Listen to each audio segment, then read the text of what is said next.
The grandfather clock downstairs struck 3:30 in the morning, its hollow chime echoing through the empty corridors of the Blackwood ranch house. In the master bedroom, Jackson Blackwood's body hovered 3 feet above his bed, suspended by nothing visible to the human eye. His nightshirt twisted around his torso, damp with sweat. His neck craned at an impossible angle, as if held by invisible hands that squeezed tighter with each passing second. His eyes rolled back until only the whites showed, glistened in the dim moonlight filtering through the curtains. The choking sounds coming from his throat weren't human wet, desperate rasps that seemed to originate from some place beyond ordinary suffering. "Father," whispered a child's voice from the shadows. "Why didn't you come home?" Jackson's body convulsed violently, twisting in midair like a hanged man still fighting for his last breath. The temperature in the room plummeted, frost forming on the inside of the windows despite the mild Montana spring night outside. "Please," he managed to gasp the word, barely audible. "Emily, please." The invisible grip suddenly released. Jackson crashed onto his bed with the weight of a felled oak, the wooden frame cracking under the impact. He bolted upright, lungs burning, as they frantically pulled in air. His shaking hands flew to his throat, feeling the tender skin where tomorrow, like every morning after these episodes, dark bruises in the shape of small fingerprints would appear, and then mysteriously fade by nightfall. His eyes darted to the covered mirror across the room, the only mirror he hadn't smashed in the house, draped with heavy black cloth. For a moment he thought he saw the fabric ripple, as if disturbed by a small hand. Jackson fumbled for the oil lamp beside his bed, his fingers clumsy with fear. The match flared, illuminating a face that had aged well beyond his 45 years. Deep lines carved channels from his eyes to his jaw. His once dark hair had gone silver at the temples, spreading outward like frost on a windowpane. The scar that ran from just below his right ear down into his nightshirt, a souvenir from Gettysburg, seemed to pulse in the flickering light. His gaze fixed on the small calendar on his bedside table. May 12th, 1885. Tomorrow would mark 10 years since the fire. 10 years since he'd lost everything that mattered. 10 years since he'd made the most terrible mistake a father could make. Outside, the wind picked up, carrying with it the distant howl of a coyote. Jackson didn't bother trying to sleep again. Sleep never returned on nights like these. Instead, he pulled on his robe and made his way downstairs to his study, where half a bottle of whiskey waited to dull the edges of his fear and guilt, at least until dawn broke over the eastern ridge of his property, and another day of emptiness would begin. Murphy's General Store sat at the heart of Copper Ridge, Montana, a 2-story clapboard building with a wide porch where the town's old-timers gathered to swap stories and watch newcomers with suspicious eyes. The spring of 1885 had brought more strangers than usual. Railroad men, land speculators, and the occasional drifter looking for work in a territory that was quickly transitioning from wild frontier to something resembling civilization. Inside the store, Jackson Blackwood stood before the community notice board, a sheet of paper in his weathered hands. At 6'4", he towered over Murphy, who watched nervously from behind his counter as Jackson pinned the notice with a single tack. "Need a cook," Murphy read aloud, squinting at Jackson's precise handwriting. $30 monthly, no trouble, no questions." He cleared his throat. "Still haven't found anyone suitable, Mr. Blackwood." Jackson didn't answer. He merely adjusted the paper to ensure it hung straight, then turned and walked toward the door, his spurs making the only sound in a suddenly silent store. The other customers pressed the shelves against the shelves, creating a clear path. No one met his eye. Not that Jackson noticed, or if he did, he gave no indication. His gaze remained fixed somewhere in the middle distance, as if seeing things no one else could. "Been 3 months since you started looking," Murphy called after him, his voice carrying a forced cheerfulness. "Maybe if you offered a bit more detail about—" The door closed firmly behind Jackson, cutting off Murphy's suggestion. Through the window, the storekeeper watched as Copper Ridge's most infamous resident untied his black gelding from the hitching post and swung into the saddle with the fluid grace of a man who had spent most of his life on horseback. "Well," said a woman's voice from the back of the store, "there goes the daylight." A few nervous chuckles rippled through the customers who had frozen in place during Jackson's brief visit. Like a spell being broken, they resumed their shopping, voices deliberately louder than necessary to chase away the cold silence he'd left behind. Murphy shook his head and returned to the counter where Widow Jenkins waited with her order. Man gives me the willies, she confided, glancing toward the door. Living out there all alone since, well, you know. Going on 10 years now, Murphy said, measuring coffee beans into a paper sack. Can't blame folks for not taking him up on that offer. Heard the last cook quit after a week, said she heard a child crying in the night, but there hasn't been a child on that property since little Emily. The bell above the door jingled, and both Murphy and the widow instinctively looked up, half expecting Jackson to have returned. Instead, a woman they'd never seen before stepped inside, blinking as her eyes adjusted to the dimmer light. She was perhaps 40, with striking, silver-streaked auburn hair, pulled back in a no-nonsense bun. Her traveling dress, though dusty from the road, was well made, suggesting she wasn't destitute. But there was something in her bearing, a wariness, a careful assessment of the room before fully entering, that spoke of someone accustomed to watching her back. Afternoon, Murphy called out, curiosity overriding his usual caution with strangers. Welcome to Copper Ridge. Just passing through, the woman approached the counter, her blue eyes sharp and intelligent, in a face that had known its share of hardship. Actually, I'm hoping to stay a while if there's work to be found. I was told in Helena this town is growing. That it is, ma'am. Railroad's coming through by year's end or so, they say. Murphy gestured to the notice board. Might be something there suits you depending on your skills. The woman thanked him and crossed to the board, scanning the few notices, mostly ranch hands, wanted a school teacher, needed come fall, and Jackson's stark offering. She studied the last one for a long moment. This one, she said, unpinning Jackson's notice. Who is Mr. Blackwood? The store fell silent for the second time that afternoon. Murphy and Widow Jenkins exchanged glances. Ma'am, Murphy said carefully, you just missed him. Tall fellow, silver in his hair, scar on his neck. He hesitated. But I should warn you. Is the position still open? She interrupted. Well, yes, but... And the pay is as stated $30 monthly. Murphy nodded reluctantly. Yes, but I don't think... Then I'd like to apply. She reattached the notice and returned to the counter. My name is Abigail Reed. I've worked as a cook for wealthy families in Boston and more recently as a housekeeper in Helena. I have references. Murphy stared at her, momentarily speechless. It was Widow Jenkins who found her voice first. Mrs. Reed, forgive my bluntness, but do you know anything about Jackson Blackwood? Abigail's expression remained neutral. Only that he needs a cook and I need employment. The widow shook her head. She searched for a diplomatic word, particular. Lives alone on that big ranch of his, hardly speaks to anyone. There are stories.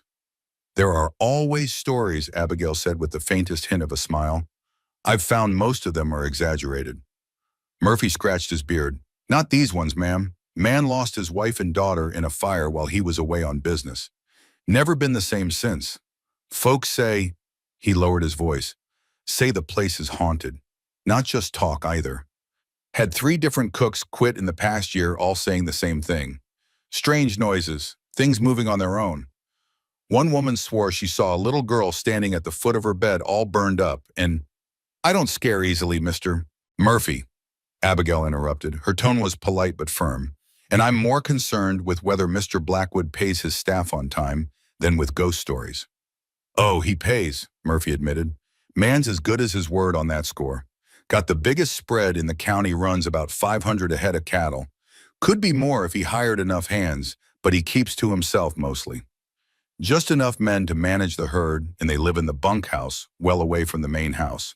Abigail nodded as if confirming something to herself. How do I reach his property? Murphy sighed, recognizing defeat. Follow the main road east out of town for about 4 miles. There's a big arch over a dirt road, can't miss it.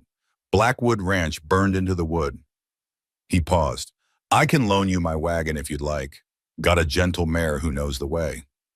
That's very kind of you, Abigail said, genuine gratitude softening her features. I'd appreciate that. As Murphy made arrangements to have his wagon prepared, Widow Jenkins leaned closer to Abigail. You seem like a sensible woman, she murmured. So let me give you one piece of advice about Jackson Blackwood. She glanced around to ensure no one else was listening. Don't look him in the eye for too long, and whatever you do, don't ask about the covered mirrors. The ride to Blackwood Ranch took nearly an hour, the wagon jolting over rutted paths as Abigail guided Murphy's mare along the winding road. The town of Copper Ridge fell away behind her, replaced by rolling grasslands dotted with spring wildflowers and the occasional cluster of ponderosa pines. In the distance, the jagged peaks of the Rocky Mountains stood sentinel against the clear blue sky, their highest elevations still capped with snow despite the late spring warmth. It was beautiful country, untamed and vast, in a way the cramped streets of Boston had never been. As Murphy had promised, the entrance to Blackwood Ranch was impossible to miss. A massive timber arch spanned the dirt road, the name carved and darkened by fire, giving it an ominous appearance. Abigail paused beneath it, studying the craftsmanship. The burn marks looked deliberate, not the result of a wildfire or accident, but as if someone had taken a torch to the letters, after carving them, ensuring they stood out starkly against the pale wood. Beyond the arch, the dirt road continued for another half-mile before the main house came into view around a gentle bend. Abigail's breath caught in her throat. Despite Murphy's description of Jackson as a successful rancher, she hadn't expected anything so grand. The Blackwood house was a sprawling two-story structure built from massive pine logs with a wide wraparound porch and tall windows that would have offered magnificent views if they weren't so grimy. A stone chimney rose from the center of the steep roof, and smaller outbuildings, a barn smokehouse, and what appeared to be a workshop clustered nearby like children around a parent. But for all its impressive size, the property had an air of neglect that couldn't be missed. Laundry hung at odd angles on a line strung between two posts, some items appearing to have been there for days. Dishes were stacked haphazardly on a bench near the kitchen door, and the once formal garden at the front of the house had long since surrendered to weeds and wild grasses. Most striking was the eastern wing of the house. Unlike the rest of the structure, which showed signs of habitation, however meager, this section appeared completely abandoned. The windows were boarded over, and part of the roof had collapsed inward, though someone had covered the gap with a tarp to prevent further weather damage. The logs in this section were darkened not with the natural patina of age, but with the unmistakable scorch marks of a serious fire. Abigail guided the wagon to a stop near the front porch and tied off the reins. As she gathered her carpet bag, the sound of heavy footsteps drew her attention to the barn. Jackson Blackwood emerged into the sunlight, wiping his hands on a rag. Up close, he was even more imposing than he had appeared in Murphy's store. Tall and broad-shouldered, he moved with the careful economy of a man who'd learned not to waste energy on unnecessary gestures. The silver at his temples caught the light, contrasting sharply with the darker strands that fell to his collar too long for current fashion. His beard similarly streaked with silver needed trimming. But it was his eyes that captured Abigail's attention, pale blue, almost colorless, like winter sky reflected in ice. They assessed her with an intensity that felt almost physical, taking in every detail from her practical boots to the simple hat pinned to her auburn hair. "Mr. Blackwood," she said, stepping forward with more confidence than she felt. "I'm Abigail Reed. I've come about the cooking position." For a long moment he said nothing, just studied her as if she were a puzzle whose pieces didn't quite fit together. When he finally spoke, his voice was rough with disuse. "You're from Murphy's." It wasn't quite a question, but Abigail nodded anyway. "He was kind enough to loan me his wagon." Jackson's gaze shifted to the horse and wagon, then back to her. "Most folks don't make it past the arch." "I'm not most folks, Mr. Blackwood." Something that might have been amusement flickered briefly in his eyes there, and gone so quickly Abigail wasn't sure she'd seen it at all. He gestured toward the house with a jerk of his chin. "House is rough, works hard. Pay is $30 a month plus room and board." Abigail squared her shoulders. "When do I start?" Jackson raised an eyebrow, clearly surprised by her directness. "Now, if you're willing." He didn't wait for her response, just turned and headed toward the house, leaving Abigail to follow or not as she chose. She grabbed her bag from the wagon and hurried after him, taking 2 steps for every one of his long strides. At the front door, he paused, hand on the latch, and looked back at her. "One rule," he said, his voice low. "East wing is off limits. Doors locked. Stays that way." Before Abigail could respond, he pushed open the door and led her inside. The interior of the Blackwood house matched its exterior, a study in contrast between former grandeur and present neglect. The entryway opened into a spacious great room with a massive stone fireplace at its center. The furnishings were of good quality, but dusty and arranged haphazardly, as if no one had given thought to comfort or aesthetics in a very long time. What struck Abigail most, however, was the absence of anything personal. No photographs on the mantle, no books left open on tables, no signs of the daily rituals that turned a house into a home. It was as if Jackson inhabited the space but took pains to leave no trace of himself within it. He led her through to the kitchen, a large functional space with a cast-iron cook stove, a pump sink, and ample cupboards. Like everything else, it was basically clean, but showing signs of a man's indifferent housekeeping. A single plate and cup sat unwashed in the sink. A loaf of bread, several days old and hard as a rock, rested on the cutting board. "Pantry's stocked," Jackson said, gesturing to a door in the corner. "Smokehouse has bacon ham, chicken coop out back for eggs. Cellar's got preserves from before." He hesitated on the last word, then pushed on. "Anything else you need, make a list. I go to town Fridays." Abigail nodded, already mentally cataloging what needed to be done to make the kitchen functional again. "In my quarters. Upstairs, end of the hall." Jackson moved toward the back door, clearly eager to escape her presence. "I take meals at 6 and noon and 6. Nothing fancy." With that, he was gone, the screen door banging shut behind him. Abigail stood alone in the kitchen, the silence of the house settling around her like dust. She took a deep breath, inhaling the mingled sense of old wood neglect and something else, a faint, acrid undertone that made her think of burned things. Her gaze drifted to the small window above the sink, which offered a view of the ranch yard, and beyond it a gentle rise topped by two white wooden crosses, a small family cemetery isolated and exposed to the elements. A shiver ran through her, despite the warmth of the day. "What am I doing here?" she whispered to herself. But she knew the answer. She'd come too far to turn back now. Setting her bag on the kitchen table, Abigail rolled up her sleeves and set to work. By the time 6 o'clock approached, Abigail had transformed the kitchen. The surfaces gleamed, the stove radiated comfortable heat, and the rich aroma of roast chicken with rosemary and garlic filled the air. She'd found a tablecloth in a drawer and set the small kitchen table with the best of the mismatched dishes she'd discovered in the cupboards. She'd spent the afternoon exploring the parts of the house that weren't explicitly off-limits. The upstairs contained 4 bedrooms, Jackson's near the stairs, identifiable by the rumpled bed, and few spare clothes hanging in the wardrobe. A small room at the end of the hall that was now hers, plain but clean, and 2 others that stood empty, doors ajar, to reveal rooms that didn't appear to have been used in years. What she hadn't found were any mirrors that weren't covered or removed entirely. In the washroom, the mirror above the basin had been taken down, leaving only a rectangular outline on the faded wallpaper. In her bedroom, a small looking glass hung on the wall draped with black fabric that matched the cloth covering what she assumed was a larger mirror in the hallway. Curious, she'd lifted the edge of the fabric in her room, only to let it drop immediately when she heard Jackson's heavy tread on the back porch. There would be time for exploration later. For now, she needed to establish herself as indispensable. She had just removed the chicken from the oven when the back door opened and Jackson stepped inside. He'd washed for dinner, his hair still damp at the temples, and had changed into a clean flannel shirt. He stood in the doorway, clearly startled by the transformation of his kitchen and the smell of real cooking. "Evening, Mr. Blackwood," Abigail said, trying to sound more confident than she felt. "Dinner's ready if you'd like to sit." He hesitated, then moved to the table with the careful posture of a man who'd forgotten how to be comfortable indoors. As he sat, his gaze swept over the tablecloth, the neatly arranged settings, the basket of fresh biscuits she'd managed to bake. "This is more than I expected," he said finally. Abigail placed the roast chicken on the table along with dishes of spring peas and mashed potatoes.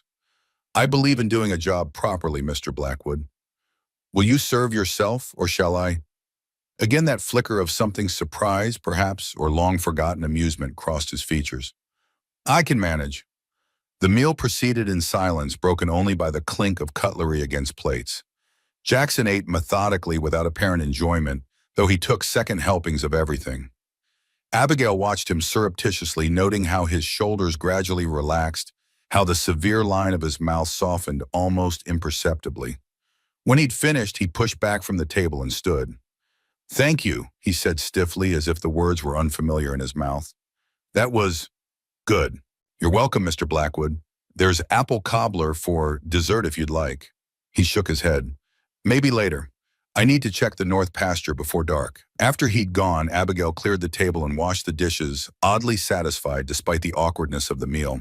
She'd taken the first step toward establishing a routine, a sense of normalcy in this strange household. It wasn't much, but it was a beginning. As she dried the last plate, her gaze was drawn again to the small cemetery on the hill. In the fading light, the white crosses seemed to glow against the darkening sky, solitary reminders of whatever tragedy had shaped the man whose house she now shared. Abigail knew she should respect his privacy, his rule about asking no questions. But as she prepared a cup of tea and settled at the kitchen table with the small book of household accounts she'd found in a drawer, she couldn't help wondering about the covered mirrors, the burned wing of the house, in the little cemetery on the hill. Most of all, she wondered about Jackson Blackwood, the man who moved through his own home like a ghost, whose pale eyes held such depths of pain that even a stranger could drown in them. The first week at Blackwood Ranch established a pattern that Abigail found both predictable and unsettling. Each day she rose before dawn to start the fire in the kitchen stove and prepare breakfast. Jackson would appear promptly at 6, exchange minimal pleasantries, eat whatever she'd prepared, and disappear until noon. The routine repeated for lunch and dinner, with Jackson spending the hours between meals tending to his ranch. The few ranch hands she encountered, weathered men who tipped their hats respectfully but kept their distance, took their meals in the bunkhouse, leaving her and Jackson in a bubble of isolation that seemed to suit him perfectly. Abigail filled her days with cleaning, cooking, and cautious exploration of the house. She discovered that despite its outward appearance of neglect, the core of the house was sound. Jackson had maintained the essentials. The roof didn't leak. The chimney drew well. The pump in the kitchen provided clean water. But anything beyond basic functionality had been abandoned. Most curious were the pantry and cellar, which contained far more supplies than one man living alone could possibly need. Shelves lined with preserves dated from nearly a decade ago stood untouched, as if time had stopped on the day of the fire. Sacks of flour and sugar, enough to feed a family for months, sat beside crates of canned goods that Jackson had apparently purchased but barely used. On her third day, while Jackson was checking fence lines in the south pasture, Abigail ventured closer to the east wing. The connecting door, as Jackson had said, was locked, a heavy oak barrier with a cast iron lock that looked newer than the door itself. But the windows on that side of the house, while boarded from the outside, had curtains that could be drawn back from within the main house, offering glimpses into the forbidden area. What she saw confirmed her suspicions. The east wing had been the family quarters, a master bedroom, and what was clearly a child's room, both damaged by fire but not completely destroyed. The boarding and tarps had protected the interior from further damage, preserving it like a museum to what had once been a home filled with life. In the child's room, she could make out a small bed, its covers disturbed as if someone had just risen from it. A doll with a porcelain face sat on a shelf, one side of its dress blackened by fire. Books lay scattered on the floor, and what appeared to be crayon drawings still clung to one wall. Abigail stepped back from the window, her heart pounding. The scene felt too intimate, too frozen in time, as if she'd intruded on a private grief that Jackson had sealed away, but couldn't bring himself to dismantle. Later that afternoon, as she prepared vegetables for dinner, she noticed Jackson standing at the edge of the ranch yard, staring up at the cemetery on the hill. His tall figure remained motionless for nearly half an hour, silhouetted against the setting sun. When he finally turned back toward the house, his movements were slower, heavier, as if he carried an invisible weight on his shoulders. That evening after dinner, rabbit stew with dumplings that Jackson had again eaten without comment but with obvious appetite, Abigail decided to risk breaking their unspoken agreement of silence. "Mr. Blackwood," she began as she placed a slice of spice cake before him, "I've noticed the garden out front needs attention. Would you mind if I cleared it and perhaps planted some vegetables and herbs? It would be useful for the kitchen." Jackson looked up, seeming almost startled to be addressed directly. He studied her for a moment, then gave a curt nod. "Do what you want with it. Tools are in the shed." He hesitated, then added, "Sarah, my wife, she kept roses there, red ones." It was the first personal information he had volunteered, and Abigail recognized it for the significant gesture it was. She nodded, careful to keep her expression neutral, despite the sudden tightness in her throat. "I'll see if any survived. Sometimes roses are hardier than we think." A shadow crossed Jackson's face. "Not everything survives fire, Mrs. Reed." Before she could respond, he stood and left the kitchen, his barely touched cake forgotten on the table. The following day brought the first real break in their routine. Abigail was kneading bread dough when she heard the sound of approaching horses. Through the kitchen window, she watched as three riders came up the main road toward the house, two rough-looking men flanking a well-dressed gentleman on a sleek chestnut mare. The gentleman dismounted with the awkward movements of someone unaccustomed to horseback, straightening his tailored suit and adjusting his bowler hat. He was perhaps 50, with the soft hands and expanding waistline of a man whose conquests were financial rather than physical. Jackson emerged from the barn, his posture stiffening as he recognized the visitors. Even from a distance, Abigail could see the tension in his shoulders as he approached the men. The conversation that followed was too distant for her to hear clearly, but the body language told its own story. The well-dressed man gesticulated expansively, pointing toward the distant mountains, then to various parts of the ranch. Jackson stood with his arms crossed, his responses appearing to grow terser as the conversation continued. At one point, the gentleman turned and gestured toward the house, toward the kitchen window where Abigail stood watching. She stepped back instinctively, though she doubted they could see her from that distance. After about 15 minutes, the visitors remounted their horses. The gentleman extended his hand, which Jackson pointedly ignored. With a shrug that managed to be both dismissive and threatening, the man turned his horse and led his companions back down the road. Jackson remained standing in the yard long after they had disappeared from sight, his gaze fixed on the horizon. When he finally returned to the house, his face was thunderous, mouth set in a tight line that discouraged questions. But Abigail had been hired to cook, not to cower.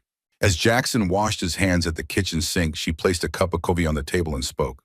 "Trouble, Mr. Blackwood?" He dried his hands with methodical care, his back to her. For a moment, she thought he wouldn't answer. Then, with a deep sigh, he turned and sat at the table. "Edmund Holloway," he said, taking a sip of the coffee. "Railroad man, wants my land for his precious track." His fingers tightened around the cup. "Says it's the only viable route through the valley. Offers fair market value, whatever the hell that means." Abigail leaned against the counter, wiping flour from her hands. "And you don't want to sell?" "This land belonged to my father and his father before him. 500 acres of the best grazing land in the territory." His voice took on a hard edge. "Holloway can find another route for his damn railroad." "I see." Abigail hesitated, then asked, "Is this the first time he's approached you?" Jackson's mouth twisted. "Sixth time in 3 months. Offers keep going up, so do the threats." "Threats? Nothing direct, just implications. Problems with water rights, cattle mysteriously breaking through fences onto neighboring properties, rumors in town about my stability." He looked up, meeting her eyes directly for the first time. "Man like Holloway doesn't take rejection well, Mrs. Reed, especially from someone he considers beneath him." There was something in his gaze, a warning perhaps, or an assessment of whether she could be trusted. Abigail held his look steadily. "I'm familiar with men like Mr. Holloway," she said quietly. "Men who believe money entitles them to whatever they want regardless of who gets hurt." Something shifted in Jackson's expression, a subtle relaxation, as if he'd passed some test he hadn't known he was taking. "He asked about you, Jim," Jackson said, his tone carefully neutral. "Seemed mighty interested in why I'd hired a new cook after so long without one." Abigail felt a chill run through her, but kept her face composed. People are always curious about newcomers, especially in small towns. Jackson studied her for a moment longer, then stood. "Bread smells almost ready." It was a clear end to the conversation, but as he headed for the door, he paused. "Holloway's staying at the hotel in town. Fancy man like him stands out. If you go into Copper Ridge, you might want to avoid him." With that cryptic warning that he was gone, leaving Abigail alone with her thoughts and a growing sense of unease. She turned back to her bread dough, punching it down with perhaps more force than necessary. Edmund Holloway's interest in her was troubling, but not entirely unexpected. A man in his position would naturally investigate anyone new in a situation he was trying to manipulate. Still, the timing was uncomfortable. She'd barely established herself here, and already complications were arising. As she shaped the dough into loaves, Abigail's mind returned to the conversation she'd overheard in Murphy's store, her first day in town, between the storekeeper and Widow Jenkins after Jackson had left. Poor man, the widow had said once, sure Jackson was out of earshot. 10 years is a long time to grieve. Murphy had nodded solemnly. Fire took everything that mattered to him. Sarah was as fine a woman as you'd ever meet, always had a kind word, even for strangers. And little Emily, he'd shaken his head, prettiest child in the county, had her father's eyes and her mother's gentle spirit. Such a tragedy, Widow Jenkins had agreed, and him away in Denver on business when it happened. By the time he got the telegram and made it home, nothing left but ashes and fresh graves. Some say that's what broke him. Murphy had continued, lowering his voice further. Coming home to find everything gone, no chance to say goodbye. Started the rumors about him not being right in the head. And the other rumors, the widow had pressed, about the hauntings. Murphy had made a dismissive gesture, though his expression remained troubled. People talk, Martha, always have, always will. But I've known Jackson Blackwood since we were boys. He's a hard man, sure, and that grief changed him. But crazy, no. And as for ghosts, he'd glanced toward the door where Jackson had exited. Well, I reckon we all have ghosts of one kind or another. Abigail slid the bread pans into the oven and straightened, wincing, as her back protested the movement. Murphy's words echoed in her mind. Yes, indeed, we all have ghosts. Some were just more persistent than others. That evening, as Jackson took his usual solitary walk around the property before retiring, Abigail seized the opportunity to explore more thoroughly. The mysterious East Wing called to her, but she respected the lock on the door for now. Instead, she turned her attention to Jackson's study, a room she'd cleaned but hadn't examined closely. The space reflected its owner, functional, spare, and intensely private.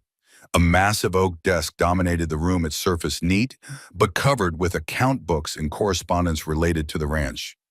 Bookshelves lined one wall, filled with practical volumes on animal husbandry, agriculture, and a few dog-eared classics, Shakespeare, Dickens, Milton. What interested her more was the locked drawer in the desk. Unlike the casual lock on the east wing door, which seemed more symbolic than secure, this one was serious, a small but sturdy mechanism that would require a proper key. Abigail glanced toward the window, confirming that Jackson was still visible in the ranch yard, then quickly searched the most obvious hiding places under the blotter, behind books on the shelf, and the small ceramic dish that held pens and pencils. Nothing.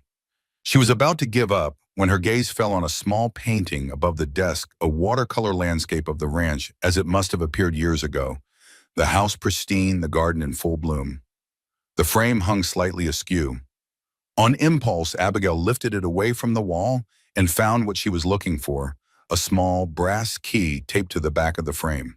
Her heart racing, she replaced the painting carefully, then inserted the key into the desk drawer. It turned with a satisfying click, and the drawer slid open smoothly. Inside lay a leather-bound journal, a stack of yellowed newspapers, and a small wooden box. Abigail lifted out the journal, first opening it to discover Jackson's precise handwriting, filling page after page. Dates at the top of each entry confirmed this was a personal diary spanning the years 1875 to 1885, ending, she noted, just after the fire. Guilt nagged at her. This was a serious invasion of privacy, far beyond snooping in cupboards or peeking through windows. But she hadn't come all this way, taken this position, to be squeamish now. Taking a deep breath, she began to read, starting with entries from early 1875. January 15th, 1875. Sarah insists I keep this journal. Says a man should record his thoughts for posterity, especially now that we're expecting. I told her I'd feel a fool writing to myself, but she just smiled in that way of hers and said sometimes a man needs to hear his own thoughts spoken back to him. So here I am, feeling foolish, but doing it anyway. That's Sarah's gift, making you want to be better than you are. March 3rd, 1875. Cattle prices holding steady. Spring coming early this year, thank God. Last winter nearly broke us. Sarah's sickness easing some. Doc Peterson says that's normal as she gets further along. Still worries me how pale she gets sometimes. Abigail flipped forward, scanning entries about ranch business, weather, and the growing anticipation of fatherhood. Jackson's writing was surprisingly eloquent, revealing a thoughtfulness at odds with his current taciturn nature. June 12th, 1875. Emily. Sarah Blackwood came into this world at 3:17 this morning after 20 hours of labor. 7 pounds healthy lungs, the whole house can attest to that, And miracle of miracles, all 10 fingers and toes. Sarah exhausted but radiant. I've never seen anything so small and perfect as Emily's hand wrapped around my finger. I swear she knew me instantly. The entry made Abigail's throat tighten. She turned more pages watching through Jackson's words as Emily grew from infant to toddler to little girl, his pride and love evident in every description. But as she moved into 1879, the tone of the entries began to change. November 5th, 1879, Emily had another episode today. Worse than before. 1 minute playing with her dolls, the next rigid as a board, eyes rolled back, speaking in that voice that isn't hers. Sarah found her, first heard her screaming about fire and death. Took both of us to hold her down until it passed. When she came back to herself, remembered nothing. Sarah says we should call Doc Peterson again, but what can he do? Last time he just gave us laudanum and said she'd grow out of it. Called them fits like she was some kind of animal. My daughter isn't having fits. There's something else happening here, something none of us understand. Abigail frowned, turning the page. December 20th, 1879. Third episode this month. Emily drew pictures afterward, burning buildings, people running. Says a lady in white told her to draw what she sees when she goes away. Sarah found the drawings and burned them. Says it's morbid encouraging such things. We argued, first real fight in years. She doesn't understand that Emily needs to make sense of these episodes same as we do. The entries continued in this vein, documenting increasingly frequent episodes that left Emily exhausted and her parents frightened and divided on how to handle them. Sarah favored traditional medicine and prayer. Jackson seemed more willing to explore the inexplicable nature of their daughter's experiences. Abigail was so engrossed in the journal that she almost missed the sound of boots on the porch. Hastily, she returned the journal to the drawer, locked it, and replaced the key behind the painting. She had barely settled herself in the parlor with a piece of mending when Jackson entered the house. He paused in the doorway of the parlor, clearly surprised to find her there. "Mrs. Reed, thought you'd have retired by now." "Just finishing some darning," she said, holding up one of his socks she'd found with a hole in the heel. "The light's better in here than in my room." Jackson nodded, his gaze sweeping the parlor, as if checking that everything was as he'd left it. "Don't stay up too late on my account." "Of course not. Good night, Mr. Blackwood." He hesitated, as if wanting to say something more, then simply nodded again and headed upstairs, his footsteps heavy on the wooden treads. Abigail released a breath she hadn't realized she was holding. She'd have to be more careful. Jackson Blackwood might be a man of few words, but he noticed far more than he let on. And what she'd read in his journal had only deepened the mystery surrounding him and his family. Emily's episodes sounded like something beyond ordinary childhood illness, more like the kind of manifestation that had once filled her husband's sanitarium, with desperate families seeking cures for afflictions medical science couldn't explain. But whether those manifestations had been genuine or the product of troubled minds, Abigail had never been entirely certain. What she did know was that Jackson's journal had revealed a man very different from the cold, distant figure who now inhabited Blackwood Ranch. A loving father, a devoted husband, a man capable of deep feeling and thoughtful reflection. What had happened to transform him so completely? The fire and deaths of his family explained much, but not everything. There were pieces missing from this puzzle, and Abigail was determined to find them. Setting aside the mending, she rose and moved quietly upstairs, pausing on the landing to ensure Jackson's door was closed before proceeding to her own room. Inside, she locked the door and went to the small mirror on the wall, still covered with its black cloth.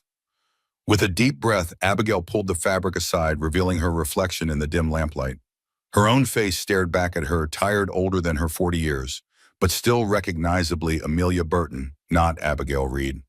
The false name had become almost second nature over the past 2 years, as had the story she'd crafted about being a widow from Boston who'd worked as a cook and housekeeper. Parts of it were true. She had indeed come from Boston, and she was a widow of sorts. But the rest? Abigail Amelia touched her reflection, tracing the lines beside her eyes, the streak of silver in her auburn hair that had appeared seemingly overnight after James's death. How long could she maintain this deception? How long before someone recognized her, or before Jackson discovered she wasn't who she claimed to be? "Not yet," she whispered to her reflection. "I need more time." Replacing the black cloth over the mirror, Amelia Burton prepared for bed, her mind filled with images of a little girl having fits that weren't fits, a father documenting them with growing concern, and a mother burning drawings of fire and death. Somewhere in that story lay the answer she sought. She just needed to find them before her past caught up with her, or before whatever haunted Blackwood Ranch turned its attention to her. Wham. The grandfather clock downstairs struck midnight, its somber tones echoing through the sleeping house. Abigail lay awake listening to the familiar creaks and groans of the old building settling. Outside, an owl called once, twice, then fell silent. She was drifting toward sleep when a new sound jolted her fully awake, a child's laugh, high and sweet, coming from somewhere down the hall. Abigail sat up, her heart pounding. The sound came again, followed by the distinct patter of small feet running past her door. "Hello," she called softly, reaching for her robe. "Is someone there?" No answer came, but as she tied her robe and approached her door, she heard it again. Not laughter this time, but a child's voice, sing-song and eerily clear. "Ring around the rosy pocket full of posies." Abigail's hand froze on the doorknob. The rhyme continued, drifting down the hallway toward the locked east wing. "Ashes, ashes, we all fall down." Taking a deep breath, Abigail opened her door and peered into the darkened hall. Moonlight spilled through the window at the far end, casting long shadows across the wooden floor. The hallway appeared empty. "Hello," she called again, louder this time. "Emily." The moment the name left her lips, the temperature in the hallway plummeted. Abigail's breath fogged in the suddenly frigid air. The covered mirror on the wall began to rattle in its frame, the black cloth rippling as if stirred by phantom fingers. From Jackson's room came a choked cry, followed by the sound of something or someone hitting the floor with considerable force. Abigail hesitated only a moment before hurrying to his door. She knocked once sharply. "Mr. Blackwood, are you all right?" When no answer came, only a strangled gasping that raised the hair on the back of her neck, she tried the handle. The door was unlocked. The scene that greeted her would stay burned in her memory for the rest of her life. Jackson Blackwood hung suspended 3 feet above the floor beside his bed, his nightshirt twisted around his torso, his neck extended at an impossible angle. His eyes had rolled back, showing only whites, and the sounds coming from his throat weren't human, wet, desperate rasps that seemed to originate from beyond ordinary suffering. Most terrifying of all, he seemed completely unconscious, trapped in whatever nightmare had seized him. And around his throat, visible even in the dim moonlight, were the distinct impressions of small fingers pressing deeper with each passing second. "Jackson!" Abigail cried, rushing forward. She reached for him, but her hands passed through empty air where his body should have been solid. It was as if he existed in 2 places at once, visible but intangible, present but beyond reach. Panic clawed at her throat as she realized she couldn't physically help him. Whatever was happening existed in a space between the physical world and something else entirely. Something she'd heard described by patients at her husband's sanitarium, but had never fully believed until this moment. "Come back!" she screamed, her voice breaking. "Come back to me!" Without thinking, she drew back her hand and slapped at the space where his face hung suspended. To her shock, her palm connected with something solid. The crack of contact echoed through the room, and Jackson crashed to the floor like a stone dropped from a great height. He gasped, his whole body convulsing as he struggled to draw a breath. His eyes were wild, unfocused, and for a moment Abigail thought he might not recognize her. Then his gaze found hers, and she saw confusion mixed with something that might have been gratitude. "Abigail." His voice was barely a whisper, his throat raw. "I'm here," she said, kneeling beside him, her hands hovering over his shaking form, afraid to touch, yet desperate to offer comfort. "You're safe. You're back." Jackson pushed himself to a sitting position, running trembling hands through his sweat-soaked hair. What did you see?" Abigail described what had happened, watching his face grow paler with each detail. When she finished, he was quiet for a long time, staring at his hands as if they belonged to someone else. "It's been happening since they died," he said finally. "The choking sometimes. Sometimes I feel like I'm being pulled somewhere else, somewhere dark." "Have you seen a doctor?" Jackson's laugh was bitter. "Doc Peterson says it's just nightmares. Guilt manifesting in dreams, he calls it." He shook his head. "But it doesn't feel like dreams, Abigail. It feels like something wants me gone." The implications of his words sent ice through her veins. She'd heard stories, whispers about grief so deep it could tear holes between the world of the living and whatever lay beyond. Her grandmother had called it the calling when the dead tried to pull the living along with them. I heard a child in the hallway, she said quietly, singing Ring Around the Rosie. Jackson's head snapped up, his eyes suddenly sharp. You heard her, Emily. I don't know if it was Emily, but I heard something, and then I heard you fall. Abigail hesitated. The mirrors, is that why they're covered? He looked away, his jaw working silently for several seconds. Sarah believed mirrors were doorways, he said finally, that spirits could use them to cross over. After the fire, I started seeing things in them. Faces, Emily's toys moving by themselves when reflected. So I covered them all. And it helped. For a while, Jackson pushed himself to his feet, swaying slightly. Abigail rose with him, ready to steady him if needed. But it's getting worse, especially now with the anniversary coming. He moved to the window, staring out at the moonlit ranch yard and the cemetery on the hill beyond. 10 years. 10 years of this haunting. Sometimes I think I'm going mad. Other times I'm sure it's real, that they're trying to tell me something. Abigail joined him at the window, careful to maintain a respectful distance. What do you think they're trying to say? Jackson turned to look at her, his pale eyes searching her face as if seeking something vital. I think they want justice, he said softly, for what really happened that night. The fire wasn't an accident. No. The word hung between them, heavy with implication. No, it wasn't an accident. But I can't, he broke off, pressing a hand to his throat where bruises were already forming. I can't talk about this now. Abigail nodded, understanding that she'd pushed as far as she could for one night. You should rest. I can make you some tea with honey for your throat. Jackson shook his head. Just go, please. I need to be alone. Reluctantly, Abigail moved toward the door. At the threshold, she paused and looked back. Jackson stood silhouetted against the window, his tall frame somehow diminished by whatever invisible weight he carried. Mr. Blackwood Jackson, she said softly, whatever happened, whatever you did or didn't do, you don't have to face it alone anymore. He didn't respond, didn't even acknowledge that he'd heard her. But as Abigail closed the door and made her way back to her own room, she felt something shift between them, a crack in the wall of isolation Jackson had built around himself. Whether that was a good thing or a dangerous one remained to be seen.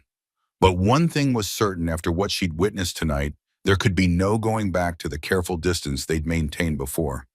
Abigail returned to her bed but didn't sleep.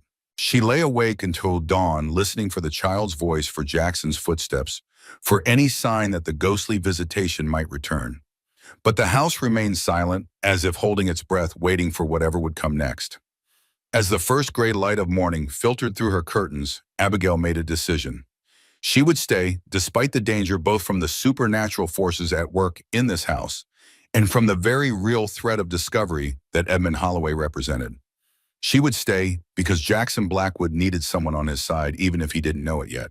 And perhaps she admitted to herself because she needed something too, if not redemption, then at least understanding of the strange forces that had destroyed her own life and led her to this remote Montana ranch, where a man fought nightly battles with ghosts only he could see. Until tonight, when she had seen them too. Morning arrived at Blackwood Ranch with deceptive tranquility. Sunlight streamed through the kitchen windows, casting warm rectangles on the worn wooden floor. Birds called to one another in the cottonwoods behind the house. If not for the lingering chill in Abigail's bones and the memory of what she'd witnessed in the night, it might have been just another spring day in Montana. But it wasn't. Everything had changed. She moved through her morning routine, automatically stoking the stove, mixing biscuit dough, slicing bacon. Her mind kept returning to the image of Jackson suspended in midair, his face contorted in pain as invisible hands choked the life from him. And before that, the eerie sound of a child's voice singing that haunting nursery rhyme. Ring around the rosy pocket full of posies. Ashes, ashes, we all fall down. A chill ran through her despite the warmth of the kitchen. She'd always believed there was a rational explanation for everything, even when working alongside James at his sanitarium, where patients claimed to speak with the dead or see visions of the future. She had categorized such phenomena as manifestations of troubled minds, not evidence of supernatural forces. But what she'd seen last night defied rational explanation. The back door opened, startling her from her thoughts. Jackson entered, moving stiffly, as if every joint pained him. Dark circles shadowed his eyes and angry bruises ringed his neck like a macabre necklace. He'd attempted to hide them with a high collar and kerchief, but nothing could completely conceal such marks. Their eyes met briefly, a current of unspoken understanding passing between them. Then Jackson looked away, crossing to the sink to wash his hands. "Good morning, Mr. Blackwood," Abigail said, her voice carefully neutral. "Breakfast will be ready shortly." "Thank you, Mrs. Reed."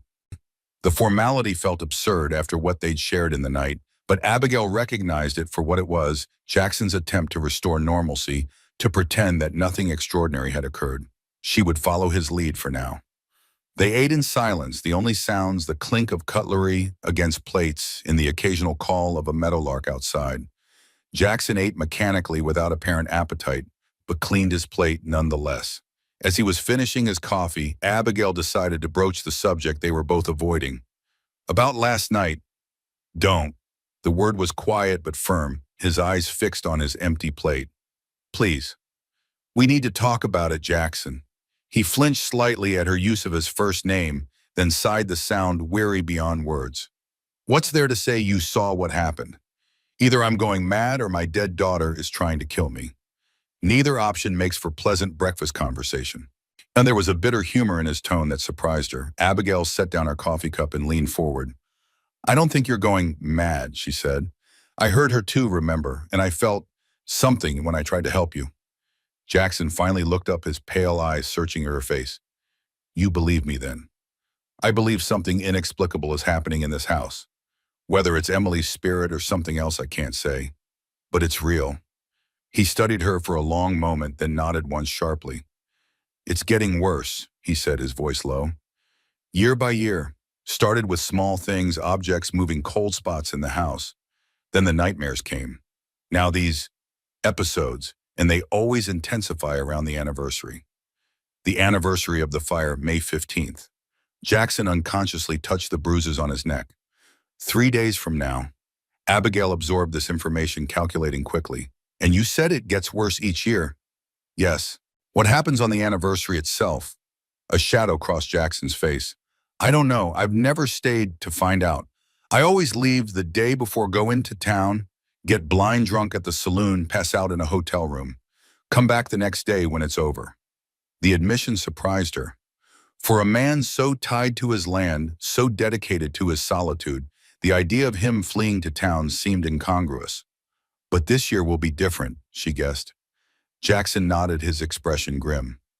10 years, a decade since I lost them. Something tells me running won't work this time." He hesitated, then added, "That's why I hired you." "I don't understand." "I needed someone else here. Someone who wouldn't run at the first sign of trouble." His eyes met hers again. "I didn't expect you to see what you saw last night, but now that you have, will you stay? Help me face whatever comes on the 15th. The question hung between them, weighted with implications neither could fully articulate. Abigail knew the sensible answer was no. She should pack her bags and leave this haunted place, continue her investigation from a safe distance. But there was something in Jackson's eyes, a vulnerability beneath the stoicism, a desperate hope he was trying hard to conceal, that made the decision for her. "I'll stay," she said, "on one condition." "Name it." "Complete honesty. No more secrets, no more half-truths. If we're going to face this together, I need to know everything." Jackson's jaw tightened, a muscle twitching beneath the skin. "There are things I've never spoken of to anyone, things I'm not proud of. I'm not asking for your confession, Jackson. I'm asking for your trust." For a long moment he said nothing, the internal struggle visible in the tension of his shoulders, the tightness around his eyes. Then with a deep breath, he reached a decision. "Tonight," he said, "after dinner, I'll tell you everything I can." It wasn't quite the unequivocal agreement she'd hoped for, but it was more than she'd expected. Abigail nodded, accepting the compromise. "Tonight, then." Jackson rose from the table, his movements betraying more weariness than he'd likely admit. "I need to check the North Herd today. Might not be back for lunch. I'll keep something warm for you." He paused at the door, looking back at her with an expression she couldn't quite read. "Thank you, Abigail, not just for breakfast, but for last night, for believing me." Before she could respond, he was gone, the screen door banging shut behind him. Abigail sat alone at the kitchen table, the weight of her promise settling around her shoulders. She had committed to staying, to helping Jackson face whatever haunted him both figuratively and literally. It was a commitment that placed her own mission in jeopardy, that exposed her to dangers she hadn't anticipated when she'd set out to find Emily Blackwood's family. And yet she couldn't bring herself to regret it. There was something about Jackson Blackwood that called to her his pain, his courage in the face of inexplicable horrors, his stubborn determination to remain on the land that both sustained and tormented him. Rising from the table, Abigail began clearing the breakfast dishes, her mind racing. Tonight, Jackson would tell his story, but until then, she had hours to continue her own investigation, starting with another look at his journal. The key was exactly where she'd found it before, taped to the back of the watercolor landscape above Jackson's desk. With quick practice movements, Abigail unlocked the desk drawer and retrieved the leather-bound journal, picking up where she'd left off the previous night. The entries from late 1879 through early 1880 documented Emily's escalating episodes in heartbreaking detail. The child would fall into trances, speaking in voices not her own, sometimes drawing disturbing images of fire and death that left her parents increasingly frightened and divided on how to respond. February 17, 1880. Sarah wants to send Emily to her sister in St. Louis. Says Emily needs specialized care, maybe in one of those new hospitals for nervous conditions. I refused. Told her I won't have my daughter locked away and treated like she's mad. We argued half the night. She doesn't understand that Emily isn't sick, she's special. What she sees is an illness. It's a gift, however frightening. I know because my grandmother had it too. The sight, she called it, skips generations, comes unexpected. I never told Sarah about it because grandmother made me promise to keep it secret. Said people fear what they don't understand, and fear makes them cruel. March 3rd, 1880. Worst episode yet. Emily entranced for nearly an hour, speaking in that old woman's voice, talking about sacred ground and a line of iron that will bring death. When she came back to herself, she was exhausted, slept for 20 hours straight. Sarah, at her wit's end, says if I won't agree to send Emily away, she'll take her herself. I can't lose them. I won't. Abigail frowned, turning the page to find an entry dated nearly a month later. April 10th, 1880. Emily improving. No episodes for weeks now. Doc Peterson says it was probably just a phase, like he always said. Sarah relieved, talking about having Emily start school in the fall. I'm not convinced it's over, but for now, peace has returned to our home. The entries that followed showed a gradual return to normalcy, with Jackson documenting Emily's 5th birthday, her growing vocabulary, her love of drawing and horses. The episodes were mentioned less frequently, then not at all. By late 1881, they seemed to have been forgotten, or at least Jackson had stopped recording them. Abigail skimmed forward, searching for any mention of the episodes returning. Instead, she found entries about ranch business, cattle prices, and the everyday joys and challenges of family life. Jackson wrote of teaching Emily to ride her own pony, of Sarah's prize-winning preserves at the county fair, of expansions to the ranch house, including the east wing that would later be damaged by fire. Not until early 1885 did the tone change dramatically. January 18th, 1885. Emily's episodes have returned after all these years. Sarah found her in the garden, staring at nothing, speaking in that same old woman's voice, warning about fire and the iron snake that will bring death to the valley. Sarah, hysterical, says we need to do something now before it gets worse. I don't know what to do. Emily is nearly 10 now, old enough to understand that what happens to her isn't normal. She's frightened, and that breaks my heart more than anything. February 2nd, 1885. Sarah took Emily to Doc Peterson again. He suggested a specialist in Denver who treats nervous conditions in children. I opposed it, but Sarah insisted. She's desperate, and I can't blame her. The episodes are coming more frequently now, and they're more intense. Emily speaks of things no child should know: death and destruction in vivid detail. She draws pictures that make my blood run cold. And the voice. God help me, but when that voice comes from my little girl's mouth, it sounds like pure evil. Abigail turned the page, her heart pounding, as she sensed she was approaching the truth she'd come seeking. March 17th, 1885. Decision made. Emily will go to Dr. Burton's sanitarium in Denver next month. Sarah will accompany her for the initial consultation. I'll join them once I've arranged for Jenkins to oversee the ranch in my absence. God, I pray this is the right choice. Burton's reputation is excellent, Harvard-trained innovative treatments high success rate. But the thought of my daughter in such a place, no, I must be strong. This is for Emily's own good. Abigail's breath caught in her throat. Dr. Burton, James Burton, her husband. So it was true, and Emily Blackwood had been one of his patients, just as she'd suspected. The coincidence she'd been tracing for 2 years wasn't a coincidence at all. With trembling fingers, she turned to the next entry. April 4th, 1885, Denver. Dr. Burton examined Emily today. Diagnosed her with acute hysterical neurosis with hallucinatory manifestations. Recommended immediate treatment. Sarah relieved to have a name for it at last, but I'm not convinced. Something about Burton troubles me. The way he looked at Emily as if she were a specimen rather than a child, and his questions so focused on the content of her visions rather than their cause. But Sarah is set on this course, and Emily seems to like Mrs. Burton, the doctor's wife, who assists with the female patients. Perhaps I'm being overprotective? Abigail closed her eyes briefly. She remembered Emily Blackwood, small for her age, with serious blue eyes and dark hair always falling from its ribbons. She'd been different from the other children at the sanitarium, calmer, more self-possessed, with an uncanny ability to know things she shouldn't have been able to know. And James had been fascinated by her. Obsessed even. April 12th, 1885. Burton wants Emily to stay as an inpatient. Says her case is exceptional and requires intensive study. I refused. We compromised on daily treatments as outpatients, staying at a boarding house nearby. Emily had an episode during today's session. Burton recorded everything she said, seemed almost excited by it. Said her delusion about a railroad disaster was one of the most coherent he'd encountered. I don't like how eager he is. Sarah says I'm being difficult, that Burton is our best hope. April 20th, 1885. A woman approached me today outside Burton's office. Red hair, green eyes. Stunning. Said her name is Margaret, that she works with families of Burton's patients. Invited me for coffee. I declined, but she was persistent. Said she has information about Emily's condition that Burton won't share. Against my better judgment, I agreed to meet her tomorrow. Abigail's stomach tightened. Margaret, the mysterious red-headed woman Jackson had mentioned in his delirium the night before. She read on her unease growing. April 21st, 1885. Met Margaret. She claims Emily isn't ill at all, that her episodes are genuine prophetic visions. Says there are others like her with gifts that science can't explain.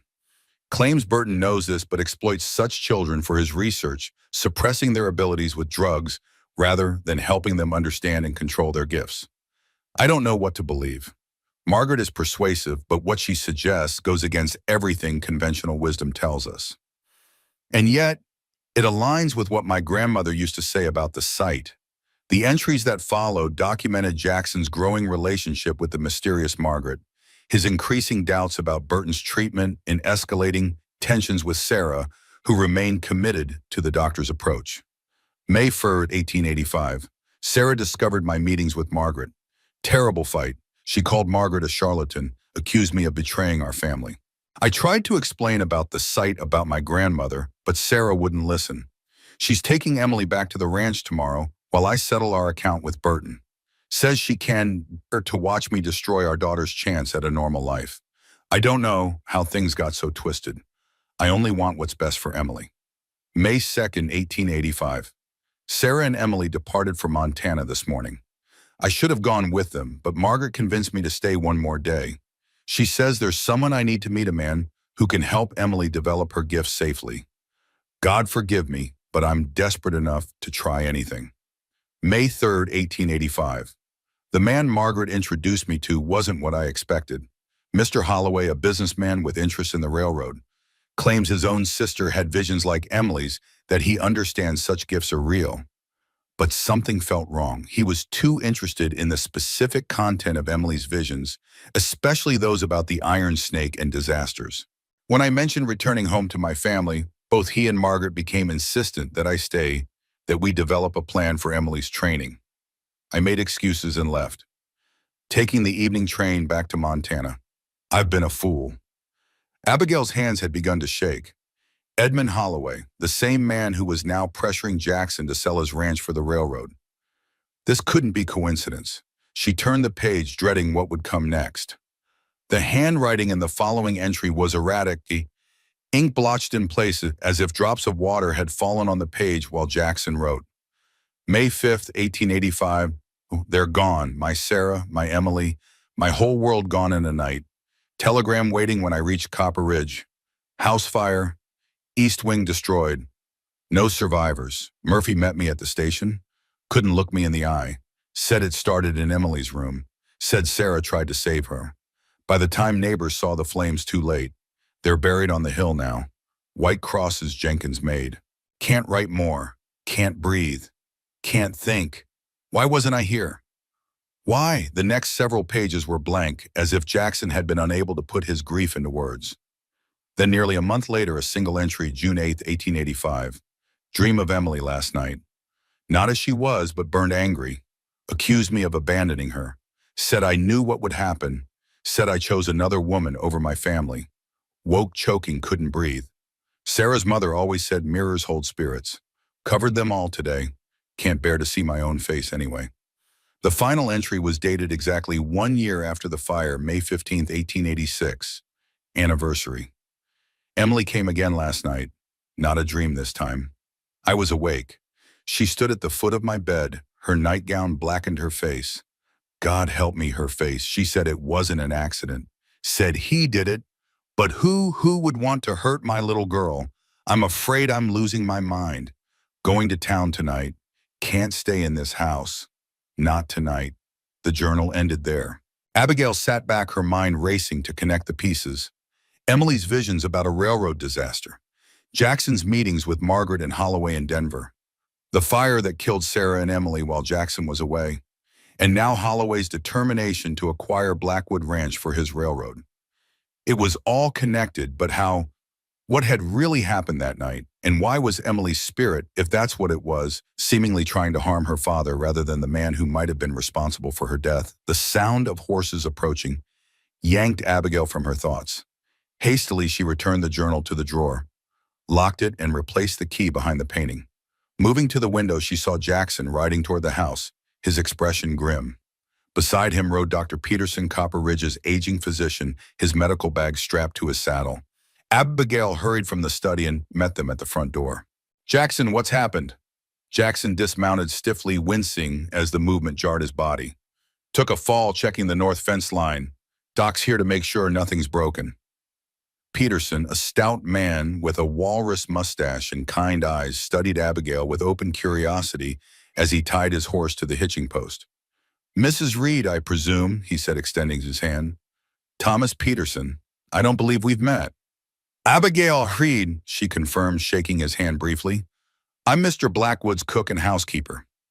The doctor's gaze lingered on her face a moment too long, as if trying to place her. Abigail felt a flicker of unease, but maintained her composure. Let's get you inside, Jackson, Peterson said, turning his attention to his patient.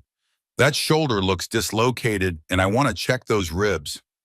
Abigail helped settle Jackson in the parlor while the doctor examined him, confirming a dislocated shoulder and bruised ribs, but no breaks. With practiced efficiency, Peterson reset the shoulder, a procedure that drew a sharp grunt of pain from Jackson, but no other sound. You're lucky, the doctor said, wrapping Jackson's ribs with a long bandage. Another foot to the left, and you'd have landed on that rock outcropping instead of the softer ground beside it. Wasn't luck, Jackson muttered. Horse spooked. Never happens. Sultan's steady as they come. Animals sense things we don't, Peterson replied, packing his supplies back into his bag. Might have been a rattlesnake. Wasn't a snake. The doctor and Abigail exchanged glances. Peterson sighed, closing his bag with a snap. Jackson, we've been over this. What you're experiencing, don't tell me it's in my head, Thomas. Jackson's voice was quiet but intense. Not today. Peterson's expression softened. I wasn't going to. I was going to suggest that perhaps what you're experiencing is grief, profound, unresolved grief that manifests in ways we don't fully understand. The mind is a complex instrument, my friend. It's more than grief. Jackson looked at Abigail. Tell him what you saw last night. Abigail hesitated, caught between her promise to Jackson and her instinct for self-preservation. Drawing attention to herself was dangerous, especially with someone as observant as the doctor appeared to be. I, she began, then made her decision. I heard a child singing in the hallway, and when I went to check on Mr. Blackwood, I found him in distress. Distress, Jackson repeated, his tone sardonic. Is that what you call a man being strangled by invisible hands and hovering 3 feet above the floor? Peterson's eyebrows shot up. Mrs. Reed witnessed one of your episodes. She did more than witness it. She stopped it somehow, pulled me back. The doctor turned to Abigail, his expression a mixture of skepticism and professional interest. Is this true, Mrs. Reed? You saw Jackson levitating. Put on the spot, Abigail chose her words carefully. I saw something I cannot explain by any rational means, doctor. Mr. Blackwood was indeed suspended above the floor, and there were marks on his throat as if someone were choking him. Peterson's gaze sharpened. And you say you pulled him back, how? I'm not entirely sure. I tried to reach him, but my hands passed through him at first. Then I struck out at where his face should have been, and suddenly he was solid again, falling to the floor.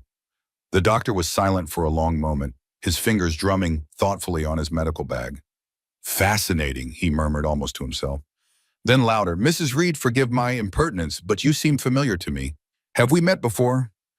Abigail's heart skipped a beat, but she kept her expression neutral. I don't believe so, doctor. I've only recently arrived in Montana from Boston. Boston. His eyes narrowed slightly. I attended medical school there at Harvard. Perhaps our paths crossed during that time. I doubt it, sir. I worked primarily in private households, not in areas where medical students might frequent. Peterson didn't seem entirely convinced, but he let the matter drop. Turning back to Jackson, he said, You need rest. That shoulder will be sore for weeks, and those ribs need time to heal.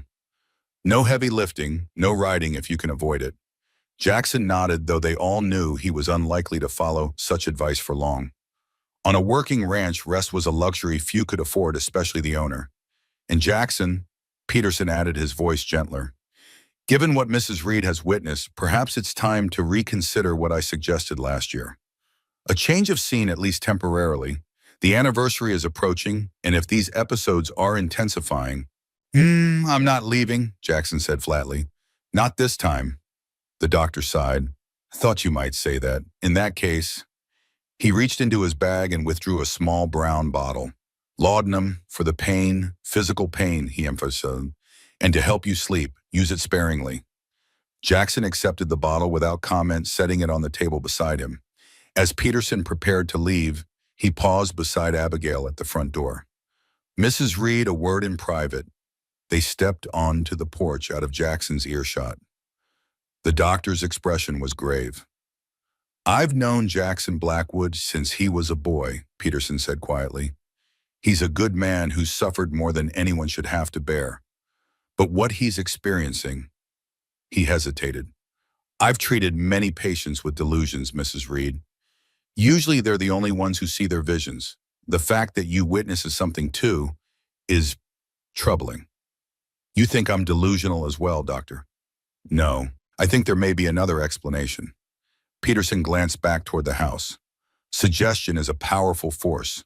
Living alone with a man who firmly believes he's being haunted, hearing his stories night after night, it's not inconceivable that you might begin to share his perceptions. That doesn't explain the bruises on his throat, Abigail pointed out, or how he was suspended in midair. Doesn't it? The doctor's eyes were kind but firm. The mind can affect the body in remarkable ways, Mrs. Reed. Stigmatics develop wounds that match Christ without any physical cause. Hysterics can present with paralysis or blindness with no organic basis. And as for what you saw well in the dark with the power of suggestion at work, he let the implication hang in the air between them. Abigail felt a flare of indignation but suppressed it. There was no point arguing with someone whose worldview couldn't accommodate what she'd witnessed. I appreciate your concern, doctor, she said instead, but I assure you I'm quite sound of mind. I'm sure you are. Peterson studied her face once more, that same flicker of recognition passing through his eyes. Just be careful, Mrs. Reed, and if you ever wish to discuss your observations in a more professional setting, my office in town is always open to you. With that, he tipped his hat, descended the porch steps, and mounted his horse. Abigail watched him ride away, her unease growing. The doctor suspected something, if not her true identity, then at least that she wasn't being entirely forthcoming. She would need to be more careful. By the time Abigail returned to the parlor, Jackson had fallen into an uneasy sleep, his breathing shallow to avoid aggravating his injured ribs. She covered him with a light blanket and retreated to the kitchen to prepare a simple supper that could be eaten whenever he woke. As she worked, her mind turned over what she'd learned from the journal, fitting the new information into the puzzle she'd been assembling for the past 2 years. Emily Blackwood had been a patient at James's sanitarium in Denver. Her episodes had been genuine visions, prophetic warnings about a railroad disaster. Somehow Edmund Holloway had learned of these visions and taken an interest in Emily. He and the mysterious Margaret had tried to separate Jackson from his family to keep him in Denver while Sarah and Emily returned to Montana alone. And then the fire. A fire that, according to Emily's spirit, wasn't an accident. The implications were horrifying. Had Holloway arranged the fire to silence Emily, whose visions threatened his railroad plans? Was Margaret his accomplice? And where did James fit into all this? Abigail's hands stilled over the pot of stew she was stirring. Her husband had been obsessed with Emily's case, had filled notebook after notebook with transcriptions of the child's visions. After Emily left the sanitarium, he'd grown increasingly agitated, staying late at his office, having whispered conversations that stopped whenever Abigail entered the room. Then came the night James took his own life, a gunshot to the head, in his study, no note, no explanation. Except that the next morning, Abigail had found a letter hidden in his desk addressed to her. My dearest Amelia, if you are reading this, I have taken the only path left to me. I cannot face what I have done, nor can I undo it. The burden is too great. You have been a loyal wife and partner in my work, even when you question my methods. For that I thank you. But there are things you don't know. Choices I've made that I cannot justify even to myself. The Blackwood child was special. What she saw was real, a gift, not a delusion. I knew this, yet I continued to treat her as if she were ill to please those who paid for my research. Worse, I shared her visions with men who sought to profit from them, never considering the danger this might place her in. Now she is gone, and I cannot escape the knowledge that I am partly responsible. The blood of an innocent child is on my hands. Forgive me if you can, though I do not deserve it. And if there is any justice in your heart, seek out the truth of what happened to Emily Blackwood. Perhaps in that truth, some small redemption might be found, not for me, but for her. With my last remaining love, James. The letter had shattered Abigail's world. The husband she thought she knew, brilliant, dedicated, compassionate, had been involved in something that led to a child's death and ultimately his own suicide. She had spent months piecing together what little information she could find in James's papers, most of which had been seized by the sanitarium's board of directors following his death. What she discovered horrified her. James had been receiving payments from a private research fund established by Edmund Holloway, ostensibly to study prophetic manifestations in children. But the true purpose appeared to be identifying and monitoring children whose visions might impact Holloway's business interests, particularly his ambitious plans for a transcontinental railroad network. Emily Blackwood had been special because her visions specifically referenced a disaster involving Holloway's planned route through Montana, a route that would cross Blackwood Ranch. When Abigail learned that Emily had died in a fire shortly after leaving the sanitarium, she had made her decision. She would travel to Montana, find the Blackwood family, and discover the truth about what had happened to Emily and about James's involvement. It was the only way she could live with herself, the only form of atonement she could offer for whatever role her husband had played in the tragedy. But she had never expected to find Jackson Blackwood still living in the shadow of that tragedy, literally haunted by the daughter he had failed to protect. Nor had she anticipated that Edmund Holloway would still be pursuing his railroad plans, still targeting the Blackwood property. And she certainly hadn't expected to witness the supernatural manifestations that now seemed to be building towards some crescendo on the approaching anniversary. The sound of movement from the parlor broke into her thoughts. Setting aside the spoon, Abigail wiped her hands on her apron and went to check on Jackson. He was awake, struggling to sit up despite his injuries. Abigail hurried to assist him, careful not to put pressure on his bandaged ribs. "How long was I asleep?" he asked, his voice rough with pain and fatigue. "A few hours. It's nearly sunset." Abigail adjusted the pillow behind him. "Are you hungry? I've made stew." Jackson nodded, then winced as the movement jarred his shoulder. Did Peterson say anything else to you after I fell asleep? Abigail hesitated, then decided on honesty. He suggested that what I saw last night might have been the result of suggestion, that living here has made me susceptible to sharing your perceptions. A humorless smile crossed Jackson's face. Of course he did. Thomas is a good doctor, but he lives in a world where everything can be explained by science. Anything that doesn't fit gets labeled as delusion or hysteria. He also seemed to think he recognized me, though I'm certain we've never met. Jackson's gaze sharpened. Did he say from where? He mentioned attending medical school in Boston. Thought we might have crossed paths there. And did you cross paths in Boston? The question was casual, but Abigail sensed the careful assessment behind it. Jackson was more perceptive than she'd given him credit for. I lived in Boston for many years, she said, choosing her words with care. But I doubt I ever encountered Der Peterson. The circles I moved in were quite different from those of medical students.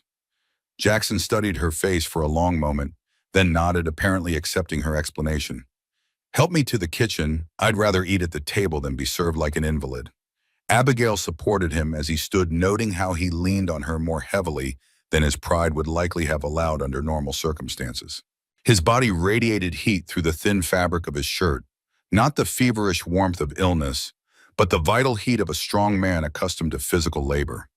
The unexpected intimacy of it made her breath catch. They made their slow way to the kitchen, where Abigail settled Jackson at the table before serving the stew and fresh bread. She poured him a glass of water and after a moment's consideration added a small measure of whiskey from the bottle he kept on a high shelf. For the pain, she explained when he raised an eyebrow. Probably more effective than the laudanum and less likely to leave you foggy-headed. Thank you. Jackson took a sip, then focused on his meal, eating with the deliberate care of a man who knows movement will bring pain, but who refuses to be ruled by it. They ate in companionable silence for a while, the kitchen growing dimmer as the sun sank below the horizon. Abigail lit the oil lamp on the table, its golden glow creating a small circle of warmth in the gathering darkness. You promised to tell me everything, she said finally when Jackson had pushed his empty bowl aside, about what really happened the night of the fire. Jackson stared into his whiskey glass as if the amber liquid might contain the words he needed. I did promise that, he acknowledged. But I need to know something first, Abigail. What's that? Who are you really? He looked up, his pale eyes reflecting the lamplight. And why are you here? The direct question caught her off guard. For a moment, Abigail considered maintaining her deception, offering some plausible explanation for her interest in his situation. But something in his gaze, a weary resignation, as if he'd expected betrayal all along, made the truth spill from her lips. My name is Amelia Burton, she said quietly. Not Abigail Reed. I am the wife of Dr. James Burton, who treated your daughter in Denver. Jackson's expression hardened, but he didn't interrupt. After Emily and Sarah left the sanitarium, something changed in James. He became obsessed with Emily's case-filled notebooks, with the details of her visions. He started receiving visitors late at night, men I wasn't supposed to see.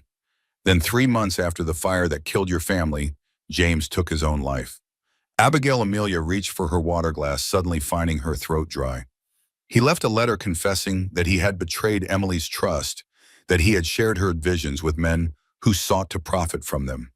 He believed he was partly responsible for her death. Burton killed himself.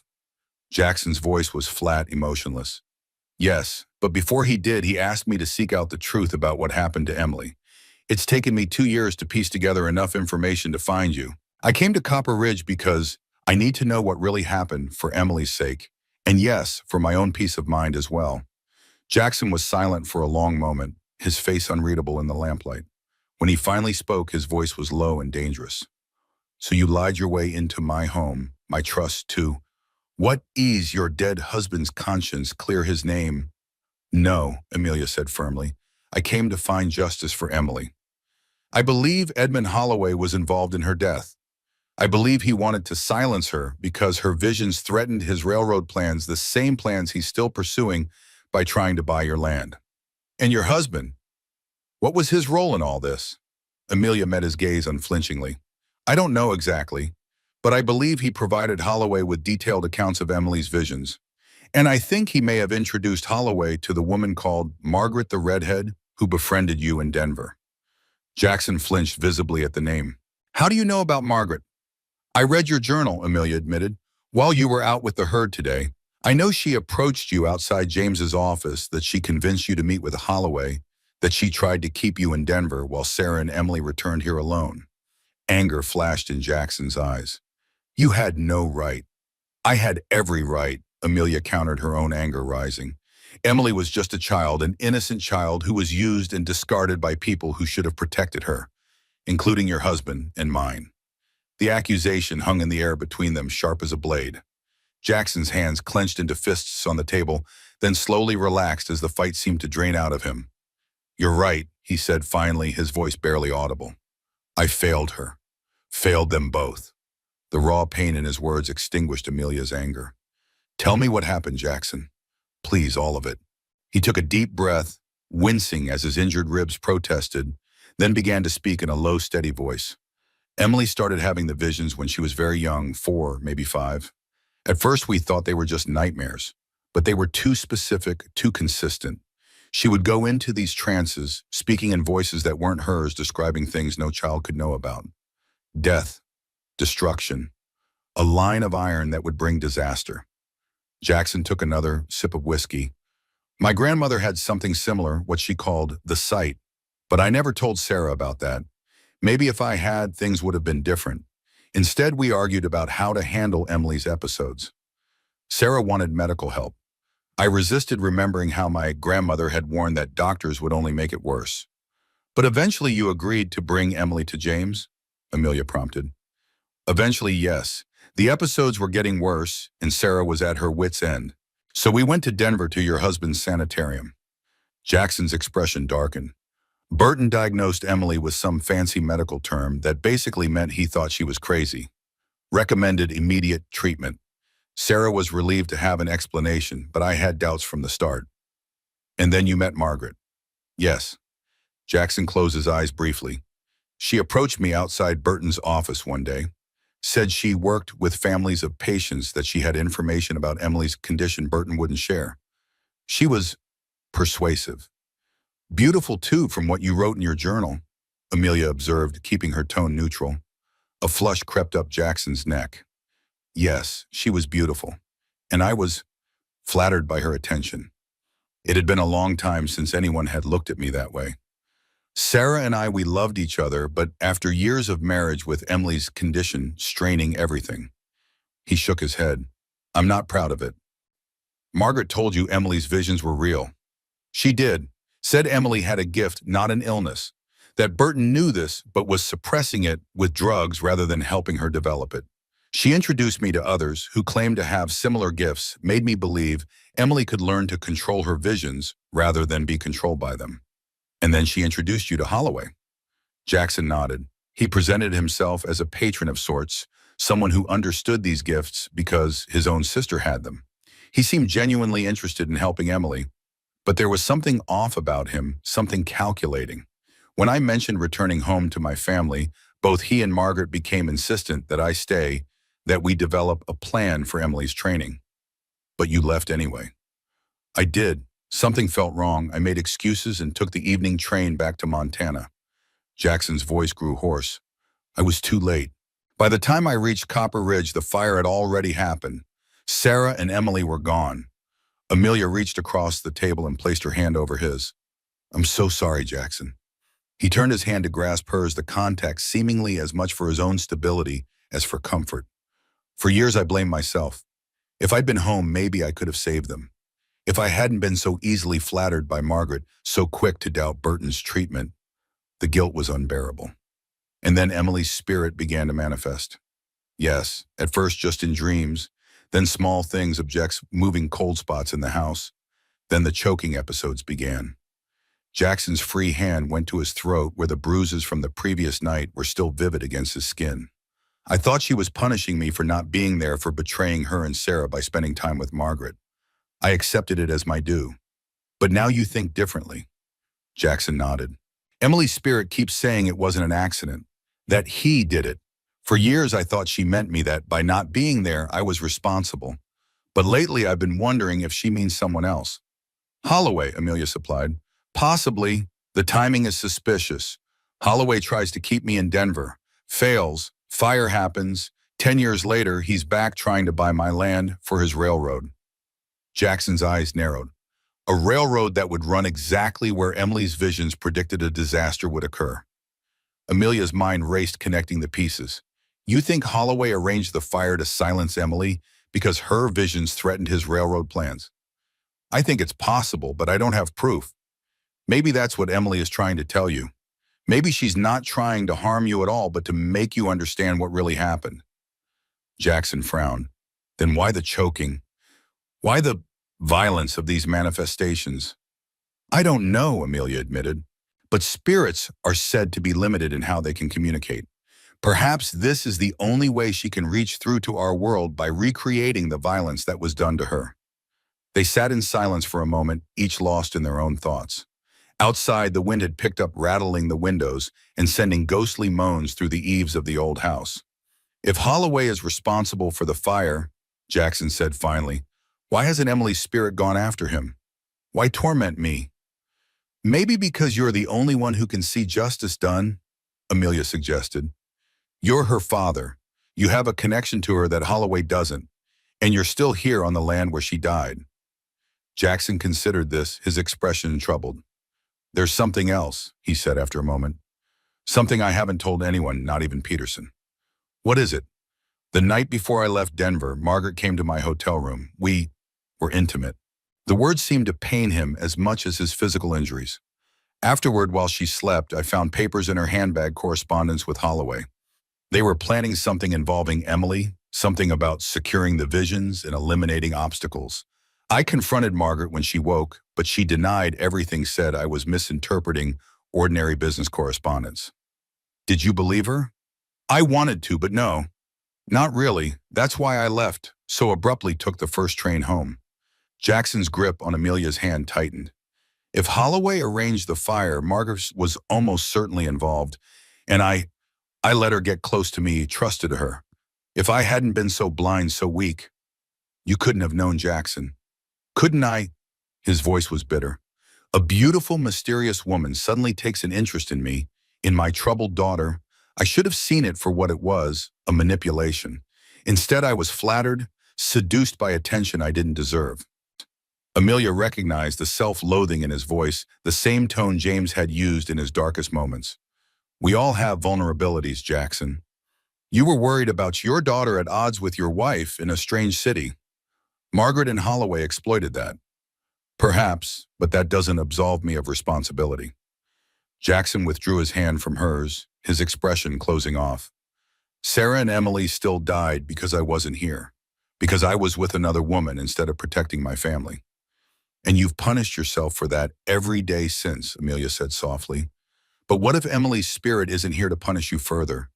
What if she's trying to help you find the truth so you can finally find peace, and she can too? Jackson looked up, a flicker of something like hope crossing his face. You really believe that? I do, and I think the anniversary, May 15th, is significant. If the manifestations are building towards something, perhaps that's when Emily will be able to show us what really happened that night. Show us, Jackson repeated. You're planning to stay then, even after everything I've told you? Amelia nodded. I came to find the truth about Emily's death. Nothing you've said changes that. If anything, it confirms what I suspected, that Holloway was involved and that my husband played a part, however unwittingly. And the fact that I betrayed my family, that doesn't change your opinion of me. We've all made mistakes, Jackson. What matters is what we do to atone for them. Amelia held his gaze steadily. You've suffered for 10 years. Isn't that punishment enough? Before he could respond, a tremendous crash echoed from upstairs, followed by the sound of breaking glass. They both froze, listening as footsteps light, like those of a child, ran down the hallway above them. Emily, Jackson whispered, his face pale. The temperature in the kitchen plummeted, frost forming on the window panes despite the mild spring night outside. The oil lamp flickered, threatening to go out, then flared unnaturally bright. And in the doorway stood a small figure, a girl of perhaps 9 or 10, her nightgown blackened with soot, her dark hair wild around a face that was mercifully shadowed. In her hands, she clutched a child's drawing, which she held out toward them with an urgency that transcended words. "Emily," Jackson said again, his voice breaking, "please, sweetheart, tell me what you want me to know." The spectral child took a step forward, the drawing extended toward them. But before she could come closer, a sudden gust of wind blew through the kitchen, extinguishing the lamp and plunging the room into darkness. Amelia gasped, reaching instinctively for Jackson's hand across the table. When her fingers closed around his, she found them ice-cold trembling. "She's gone," he said, his voice hollow. "But she'll be back, and next time it will be worse." Outside, the wind continued to howl, carrying with it the faint sound of a child's voice singing that eerie nursery rhyme once more. "Ring around the rosy pocket full of posies. Ashes, ashes, we all fall down." Dawn broke over Blackwood Ranch with the hesitant light of a day unsure whether it wanted to begin. Gray clouds hung low on the eastern horizon, threatening rain. In the kitchen, Amelia stoked the cook stove, her movements mechanical, her mind elsewhere. After Emily's apparition had vanished the night before, she and Jackson had sat in darkness for a long time, neither willing to relight the lamp, as if the absence of light somehow kept them safe from whatever forces now moved freely through the house. Eventually, Jackson had risen his injuries, making the movement laborious, and found matches to relight the lamp. In its warm glow, they'd searched the kitchen and hallway for the drawing Emily's spirit had tried to give them, but found nothing. No paper, no childish artwork, no tangible evidence that she had been there at all. They'd parted for the night with promises to search again in daylight, Jackson refusing Amelia's offer to help him up the stairs. Pride, she supposed, reasserting itself after the vulnerable confessions of earlier. Or perhaps something more, a need to face whatever haunted his bedroom alone as penance for his perceived failures. Now, watching steam rise from the coffee pot, Amelia tried to organize her thoughts. The revelations of the previous night had confirmed much of what she'd suspected, while adding new complexities to an already tangled web. Emily's visions had been genuine prophetic warnings about a disaster involving Holloway's railroad. Holloway had learned of these visions through James had sent Margaret to distract and manipulate Jackson, and had likely arranged the fire that killed Sarah and Emily to protect his business interests. And now, 10 years later, Emily's spirit was growing stronger, seemingly trying to communicate the truth about her death, a truth that could still threaten Holloway's plans for the railroad. The back door opened, startling Amelia from her thoughts. Jackson entered, moving stiffly, but with more ease than she would have expected, given his injuries. He'd already been outside his boots, muddy from the damp ground, his face reddened by the chilly morning air. "You're up early," she observed, pouring him a cup of coffee. "Couldn't sleep." He accepted the cup with a nod of thanks. "Went to the cemetery at first light. Did you find anything, any sign of—" "Nothing." Jackson sank into a chair at the table, his expression troubled. "But I feel her watching, waiting." Amelia joined him, cradling her own coffee cup between her palms for warmth. "Today is the 14th, she said quietly. "One day until the anniversary." "I know." Jackson's gaze drifted to the window where the first drops of rain had begun to speckle the glass. "Whatever's coming, it's close now. We should prepare. Try to understand what Emily wants to show us." Jackson nodded, his expression grim. "I've been thinking about that. About why her spirit would manifest as it has, why the choking, why now. And the fire started in Emily's bedroom, at least that's what the investigation concluded. But what if that's not what really happened? What if Emily was killed before the fire to silence her? What if the fire was just to cover up the crime?" The theory sent a chill through Amelia. "You think she was strangled?" "It would explain the choking episodes, wouldn't it, Emily? Recreating her own death, trying to show me how she died." Jackson's hand went to his throat where the bruises from the previous episodes stood out livid against his skin. "And if she was murdered, Holloway is the most likely suspect, or someone working for him." "Like Margaret." A shadow crossed Jackson's face at the name. "Yes, like Margaret." Amelia considered this, turning the theory over in her mind. "If you're right, if Emily was murdered and the fire set to cover it up, there might be evidence still in the East Wing. It's been sealed since the night of the fire, hasn't it?" "Mostly sealed. I've been in a few times over the years, but never for long. The memories are too much." "Would you be willing to go in now to look for anything that might tell us what really happened that night?" Jackson was silent for a long moment, staring into his coffee as if it held answers. Then with a deep breath, he nodded. Yes, it's time. They finished their coffee in silence, each preparing in their own way for what lay ahead. Outside, the rain fell steadily, enveloping the ranch in a silver curtain that blurred the boundaries between earth and sky. When they'd eaten a simple breakfast of toast and eggs, Jackson led Amelia to the locked door that separated the main house from the east wing. He withdrew a key from his pocket, larger and older than the one to his desk drawer, and inserted it into the cast iron lock. I haven't been in here for nearly a year, he warned, his voice low. I don't know what we'll find. The key turned with a reluctant groan, and the door swung inward, revealing a dim corridor that smelled of old smoke dust and something else, a lingering sweetness like dried flowers. Jackson hesitated on the threshold, then squared his shoulders and stepped through Amelia close behind him. The east wing had clearly been the heart of the Blackwood home before the fire. Where the main house felt functional utilitarian, this section had been designed for family life. A sitting room with scorched furniture still arranged for conversation, a small study with bookshelves that had partially survived the flames and beyond the bedrooms. Jackson moved like a man in a trance, his fingers trailing along the soot-blackened walls as he made his way toward the last door on the right. He paused before it, his hand on the tarnished brass knob. Emily's room, he said, his voice barely audible. Amelia placed her hand on his shoulder, feeling the tension in the muscles beneath her fingers. We don't have to do this now, Jackson. If it's too difficult. No. He shook his head. It has to be now, before I lose my nerve. With a deep breath, he opened the door. Emily's bedroom was smaller than Amelia had expected, with a sloped ceiling that followed the roof line and a dormer window that would have offered a view of the mountains if it weren't boarded over from the outside. The fire damage here was extensive, but not complete. One wall was almost entirely blackened. The paint bubbled and peeled, while the opposite wall had escaped with only smoke damage.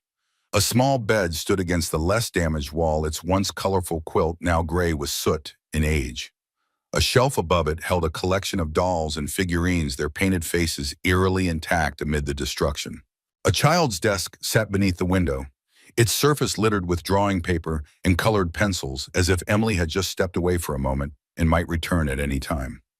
Jackson stood in the center of the room, his eyes moving from object to object, each one clearly triggering memories he'd spent a decade trying to suppress. When he spoke, his voice was thick with emotion. She loved to draw, would spend hours at that desk creating little worlds with her pencils. Said it helped her make sense of the visions. Amelia moved to the desk, careful not to disturb anything. Among the scattered papers were drawings typical of a child Emily's age, houses with curling smoke from chimneys, horses with impossibly long legs, family portraits with stick figures labeled Mama, Papa, and Me. But there were other images too. More disturbing, a train derailed on a bridge, bodies falling, flames consuming buildings. These are her visions, Amelia said quietly, lifting one of the darker drawings. The disaster she foresaw. Jackson nodded, joining her at the desk. She drew them compulsively, especially after an episode. Sarah hated them, would try to throw them away when Emily wasn't looking. But Emily always knew, always drew more. Amelia studied the drawing in her hand more closely. It showed a train crossing a trestle bridge over a deep ravine.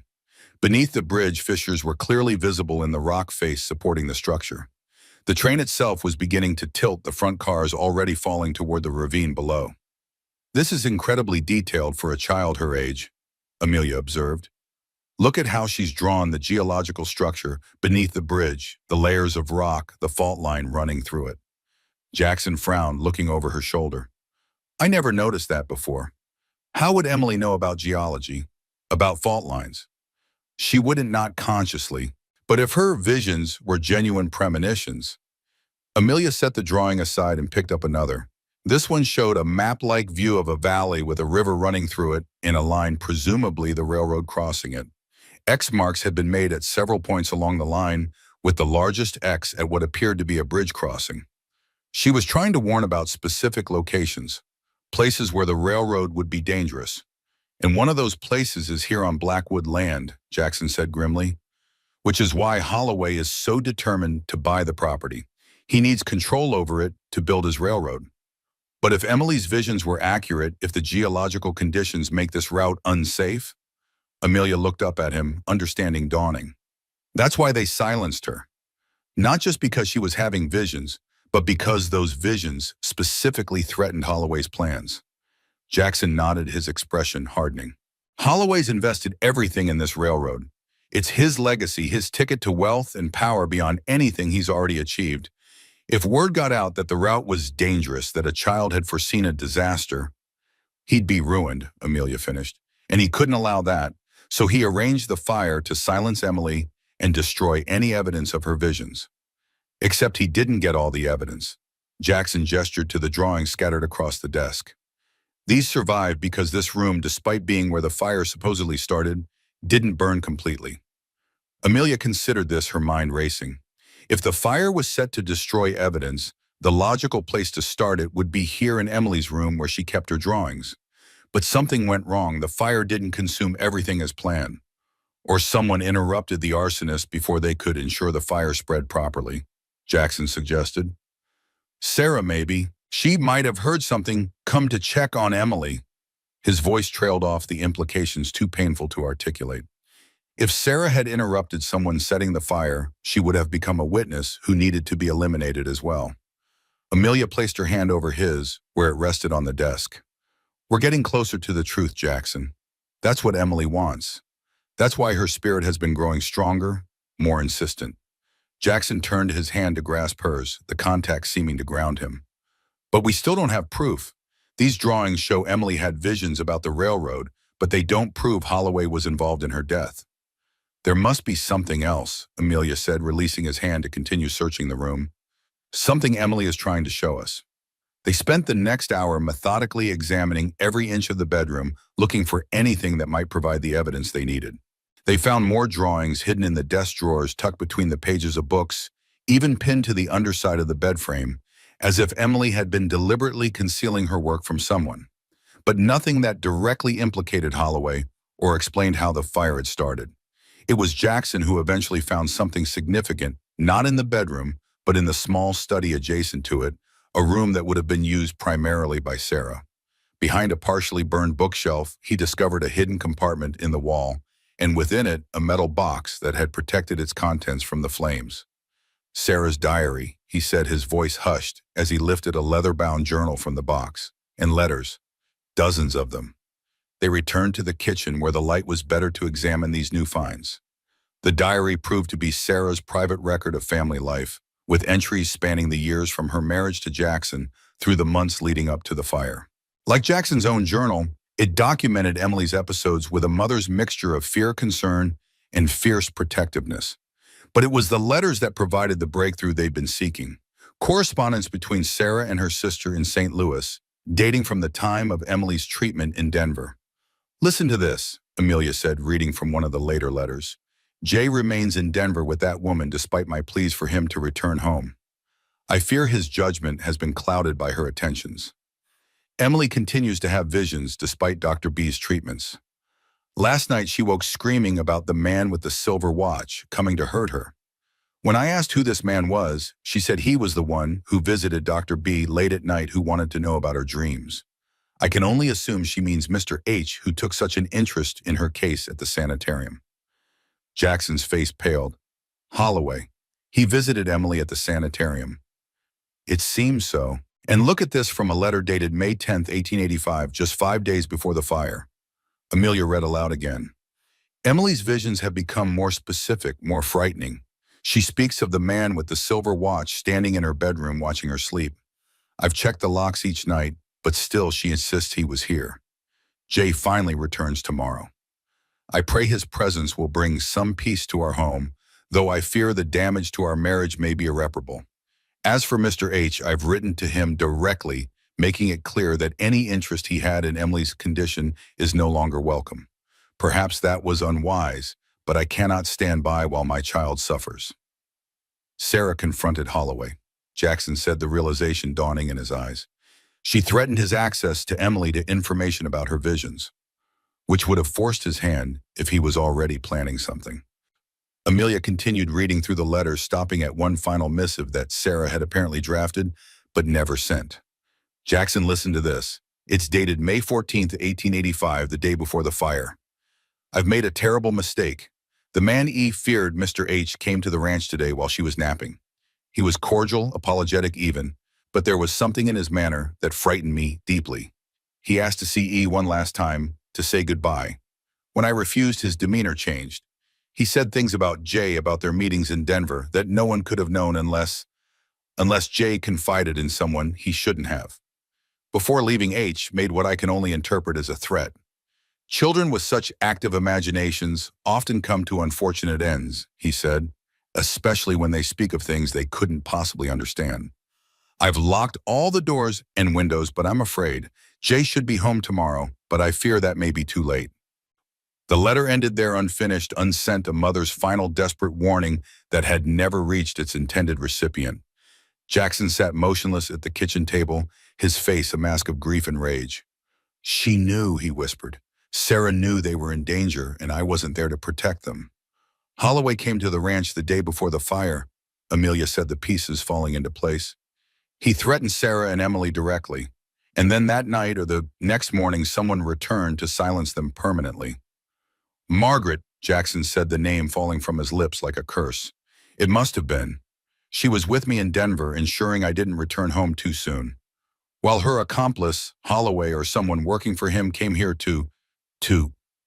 He couldn't finish the sentence, but he didn't need to. The truth was clear now. Emily and Sarah had been murdered, and the fire set to cover the crime and destroy evidence of Emily's prophetic visions about the railroad. We have enough now, Amelia said, gathering the letters into a neat pile. These letters, combined with Emily's drawings and the pattern of Holloway's behavior, his continued pursuit of your land, his connections to my husband's sanitarium, it's circumstantial but compelling. Compelling to whom? Jackson asked bitterly. The local sheriff is in Holloway's pocket. These letters would disappear before they ever reached a judge. Then we need more direct evidence, something that ties Holloway or his associates to the scene of the fire. Amelia tapped her fingers thoughtfully on the table. If someone came to the house that night, they might have left something behind, something that survived the fire. We've searched the East Wing thoroughly over the years. There was nothing unusual found. Perhaps not in the obvious places. Amelia's mind was racing now. If Emily saw her killer, if she tried to hide from them, the hidden places, Jackson finished, understanding dawning. The places only a child would know. A heavy knock at the front door interrupted their conversation. They exchanged glances, both aware of how suspicious they must look, the scattered letters, the intensity of their discussion. I'll get it, Jackson said, rising from his chair. Stay here. Amelia nodded quickly, gathering the letters and diary and slipping them into a kitchen drawer as Jackson went to answer the door. She heard voices in the entryway. Jackson's deep and guarded, and another man's cultured and confident. Her blood ran cold as she recognized the second voice. Edmund Holloway had come to Blackwood Ranch. Taking a deep breath to compose herself, Amelia smoothed her apron and stepped into the hallway. Jackson stood with his back to her, his posture rigid, blocking most of the doorway. Beyond him on the porch stood Holloway, a distinguished man in his 50s, impeccably dressed in a tailored suit, despite the early hour and the rain that continued to fall steadily outside. A silver watch chain gleamed across his waistcoat. Ah, the lovely Mrs. Reed, Holloway said, spotting Amelia over Jackson's shoulder. Or should I say Mrs. Burton? Jackson tensed visibly at the use of Amelia's real name, but he didn't turn around. What do you want, Holloway? Merely to deliver a message, my dear fellow. A final offer, if you will. Holloway's tone was pleasant, but his eyes, cold and calculating, belied his cordial manner. In light of certain developments, I'm prepared to be exceptionally generous. $50,000 for your property, Blackwood. 5 times its market value. Not interested, Jackson said flatly. Now get off my land. Holloway sighed as if disappointed by a child's stubbornness. I had hoped we might conduct this transaction civilly, but I see you're determined to make things difficult. His gaze shifted to Amelia. Perhaps you might reason with him. Mrs. Burton explained the benefits of cooperation. Amelia stepped forward to stand beside Jackson, her chin lifted defiantly. Mr. Holloway, I believe my employer has made his position clear. Has he indeed? Holloway's smile never reached his eyes. And what position is that exactly? The position of a man harboring a woman wanted for questioning in her husband's suspicious death? Or perhaps the position of a man whose own daughter died under equally suspicious circumstances while he was, otherwise occupied in Denver. Jackson lunged forward, only Amelia's restraining hand on his arm preventing him from striking Holloway. "You know exactly how my daughter died," he growled, "because you arranged it." If Holloway was startled by the accusation, he didn't show it. His expression remained calm, almost amused. "What an extraordinary claim. Based on what evidence, may I ask?" "We have Sarah's letters," Amelia said, her voice steady despite her racing heart. "We know you visited the ranch the day before the fire. We know you threatened Emily because her visions endangered your railroad plans." For the first time, Holloway's composure slipped, a flicker of something anger concern crossing his face. "Letters can be forged, Mrs. Burton, conversations misinterpreted, and the ravings of a mentally disturbed child hardly constitute reliable intelligence." "Emily wasn't disturbed," Jackson said. "She was gifted. She saw the future, your future, Holloway. The disaster your railroad will cause if built on the route you've planned." Holloway's expression hardened. "Charming as this conversation has been, I didn't come to debate the mental state of your late daughter. I came to make a final offer."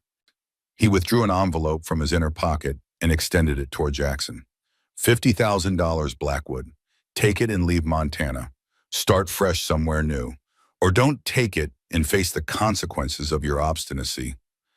"Is that a threat?" Jackson's voice was dangerously quiet. "Merely a prediction." Holloway returned the envelope to his pocket when Jackson made no move to take it. "You have until tomorrow morning to reconsider. After that, the offer is withdrawn permanently." He tipped his hat, his gaze lingering on Amelia. "Mrs. Burton, always a pleasure. Do give my regards to your late husband." "Oh, wait, you can't. Such a tragedy, his suicide. Though between us, I've always wondered if it truly was suicide or if perhaps he had help in making his decision." With that parting shot, Holloway turned and descended the porch steps to where a carriage waited in the rain, a driver huddled miserably under an oilcloth cover. Within moments, they had disappeared down the muddy road toward town. Jackson closed the door with careful restraint, though Amelia could see he wanted to slam it. He turned to her, his expression a mixture of anger and concern. "He knows who you are. He's been watching us probably since you arrived in Copper Ridge." "Yes," Amelia agreed, trying to steady her nerves, "and he's desperate. Offering 5 times the market value for your land, he's running out of time. Or options." Jackson ran a hand through his hair, wincing as the movement pulled at his injured ribs. "The railroad construction must be approaching this area. He needs to secure the right-of-way before building can continue. And he needs to silence us before we can expose what he did 10 years ago," Amelia added. "His threat was clear: if we don't cooperate, he'll use my past and your absence the night of the fire against us." "Let him try." Jackson's jaw set in a determined line. "We have one advantage he doesn't know about." "What's that, Emily?" Jackson glanced toward the ceiling as if he could see through it to the east wing above. "Her spirit has been trying to communicate with us for a reason. Tonight is the anniversary of the fire. If ever there was a time she might show us what really happened, it's tonight."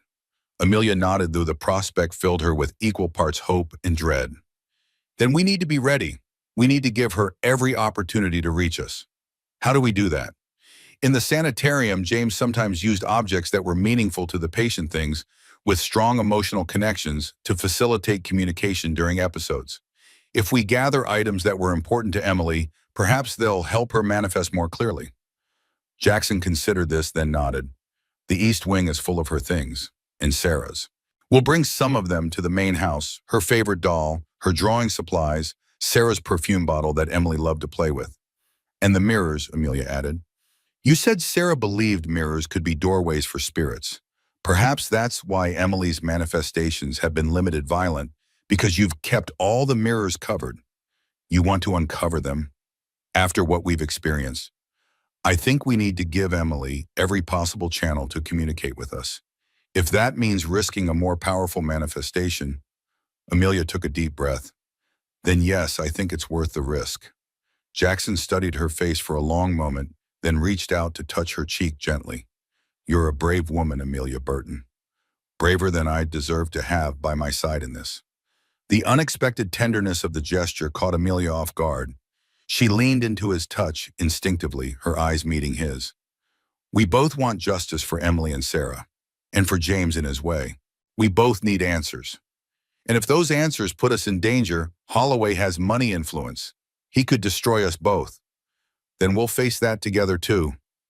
Amelia placed her hand over his where it rested against her cheek. I didn't come this far to turn back now, Jackson. Something shifted in his expression, a softening, a surrender to something he'd been fighting against. Slowly giving her every chance to pull away, he leaned forward and kissed her. It was gentle, almost tentative, a question rather than a demand. Amelia answered by returning the kiss, her hand moving to his shoulder, careful of his injuries. When they parted, Jackson rested his forehead against hers, his eyes closed. I haven't felt anything like this in, I can't remember how long. Neither have I, Amelia admitted softly, and I wasn't looking for it, not here, not with everything else at stake. Life has a way of surprising us. Jackson straightened, though he kept hold of her hand.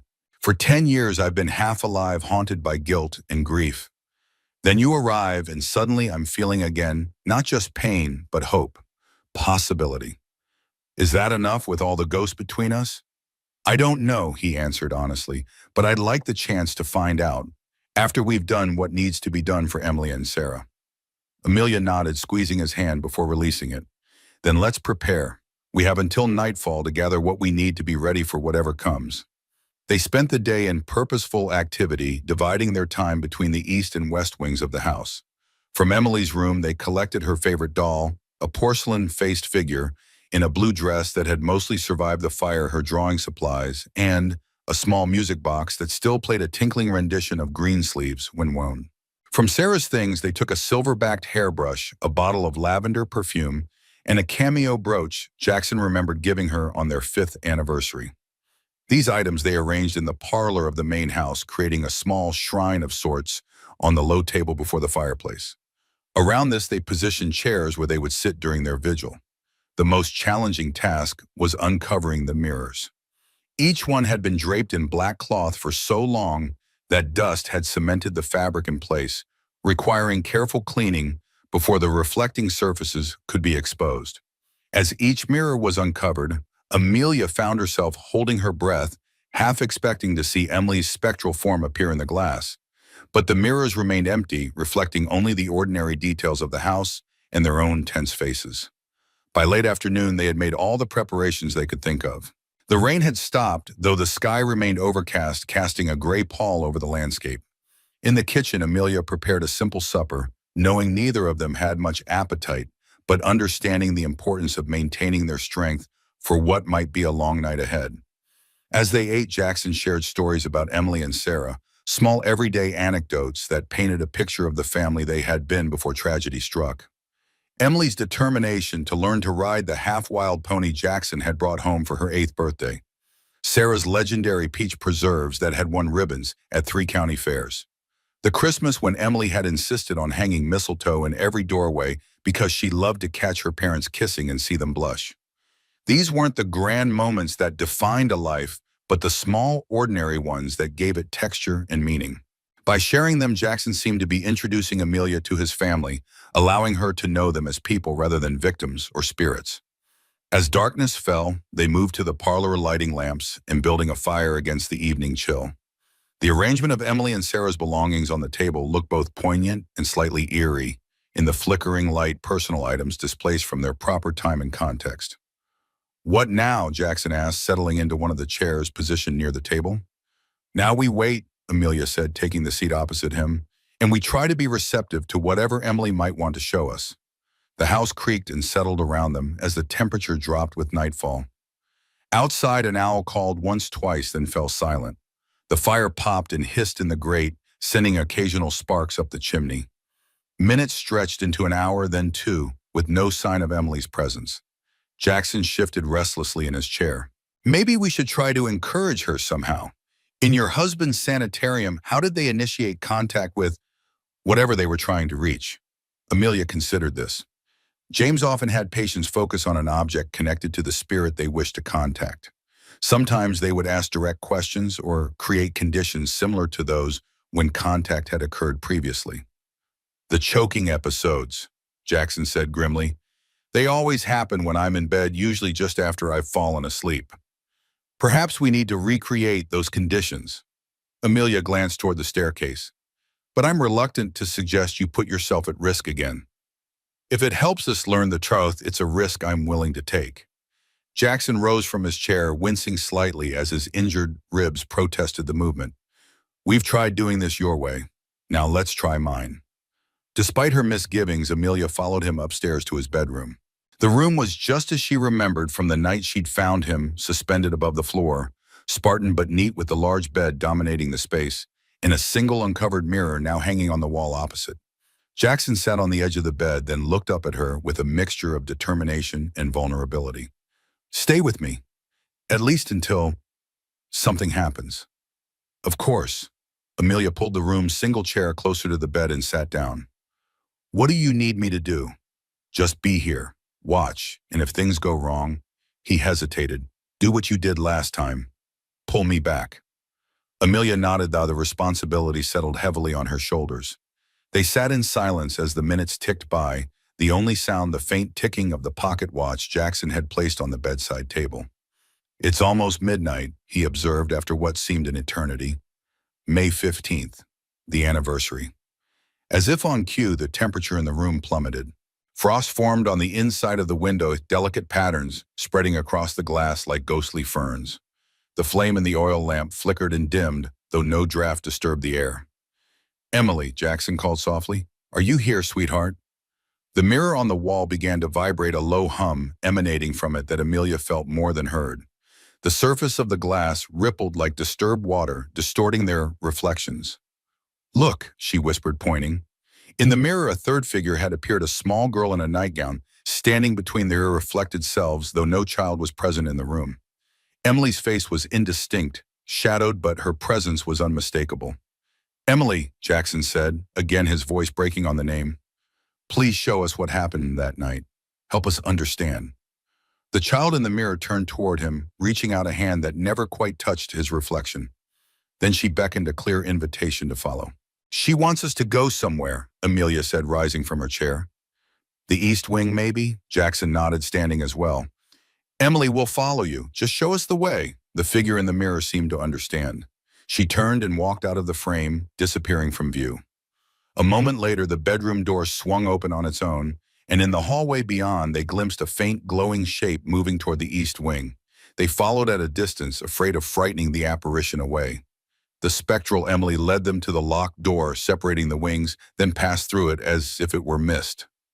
Jackson fumbled with his key, his hands shaking slightly as he unlocked the door. The East Wing was darker than the main house, illuminated only by moonlight, filtering through the cracks in the boarded windows. The smell of old smoke was stronger here, mixing with the lingering sweetness Amelia had noticed earlier, lavender from Sarah's perfume, she realized. Emily's spirit was barely visible now, a faint phosphorescence that moved ahead of them, down the corridor toward her bedroom. As they followed, Amelia became aware of a sound, soft at first, then growing louder. A child's voice singing, "Ring around the rosy pocket full of posies. 'She's ashes we all fall down." The nursery rhyme, once innocent, now took on a sinister quality in the burned-out shell of the East Wing. The singing stopped abruptly as they reached Emily's bedroom door, which stood ajar, a faint light pulsing beyond it. Jackson pushed the door open wider, revealing Emily's room transformed. Though the physical space remained as they had left it earlier that day, fire-damaged but recognizable, it now appeared to be overlaid with another version of itself, like a double exposure in a photograph. In this ghostly overlay, the room was intact, the bed neatly made, a lamp burning on the bedside table. And on the bed sat Emily, not the burned spectral version they had glimpsed before, but as she had been in life, a serious-faced child of 9, with dark hair and her father's pale blue eyes. She looked up as they entered, her expression solemn. "Emily," Jackson whispered, taking a step toward her. The child shook her head, holding up a hand to stop him. "You can't change it, Papa," she said, her voice echoing strangely in the room. "You can only watch and remember." As she spoke, the room seemed to shimmer, and suddenly they were no longer alone. A woman entered, Sarah Blackwood, her resemblance to her daughter unmistakable, despite the worry lines etching her forehead. "Emily, it's past your bedtime," the apparition of Sarah said, moving to sit on the edge of the bed. "You need to sleep." "I can't, Mama," Ghost Emily replied. "He's coming tonight, the man with the silver watch." Sarah's face paled. Mr. Holloway, did you have another vision, sweetheart? Emily nodded, reaching under her pillow to withdraw a folded piece of paper. I drew it. See? He comes in through the window even though it's locked. And he's angry because I know about the bad rocks under the railroad. Sarah took the drawing, her hands trembling visibly as she unfolded it. Oh, Emily, she breathed, her voice filled with fear. Are you sure? Before Ghost Emily could answer, the scene shifted again. Now it was later, the lamp turned down low. Emily lay sleeping in her bed while Sarah sat in a rocking chair nearby, a shotgun across her lap, her gaze fixed on the window. A noise from outside, the soft scrape of a ladder against the side of the house. Sarah tensed, raising the shotgun. The window latch began to turn, slowly manipulated by something inserted from outside. Jackson, Sarah whispered, though the real Jackson, standing beside Amelia, could not hear her, could only watch the scene unfold. Where are you when we need you? The window swung open and a figure climbed through, not Holloway himself, but a wiry man with cold eyes and a knife in his belt. Sarah stood, the shotgun aimed at his chest. Get out of my house, she demanded, her voice surprisingly steady. The intruder froze, clearly not expecting resistance. Now, ma'am, let's not be hasty. I'm just here to deliver a message from Mr. Holloway. I received his message yesterday, Sarah replied. My answer remains the same. My daughter is not available for his consultations. Now, leave or I'll shoot. The man raised his hands placatingly, but his eyes darted to Emily's sleeping form. The girl's visions are worth a lot to the right people, ma'am. Mr. Holloway is prepared to be generous, very generous. My daughter is not for sale. Sarah's finger tightened on the trigger. Last warning. For a moment it seemed the intruder would retreat.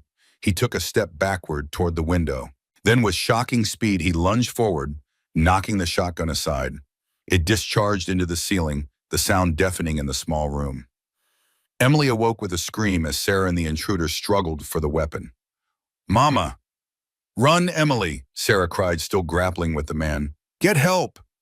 Emily scrambled from her bed, but instead of fleeing, she grabbed her hairbrush from the dresser and struck the intruder on the back of the head. He cursed, releasing Sarah to turn on the child.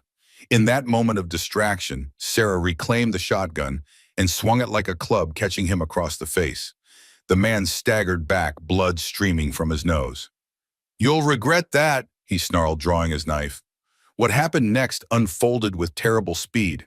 The intruder lunged at Sarah, who pulled the trigger on the shotgun again, only to hear the hollow click of an empty chamber.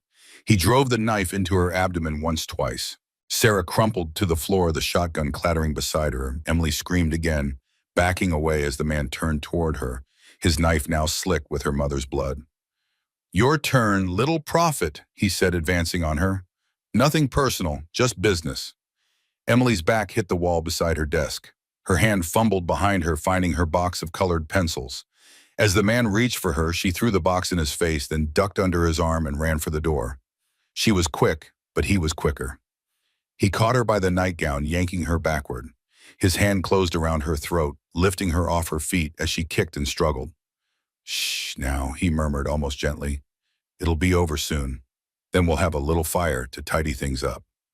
Emily's struggles weakened as he choked the life from her, her small face turning purple, her eyes bulging. Just before she lost consciousness, she locked eyes with the real Jackson, who stood frozen in horror watching his daughter die for the second time. Not your fault, Papa, she mouthed, though no sound emerged from her constricted throat. Not your fault. Then she went limp in her killer's grasp. He held her a moment longer, ensuring she was dead, before dropping her body callously to the floor beside her mother's. From his pocket, he withdrew a box of matches and a small bottle of kerosene. Shame about the girl, he muttered to himself as he began splashing the accelerant around the room. Could have made a fortune with those visions if she'd been more cooperative. He struck a match, watching it flare in the darkness. Regards from Mr. Holloway, he said to the two still forms on the floor.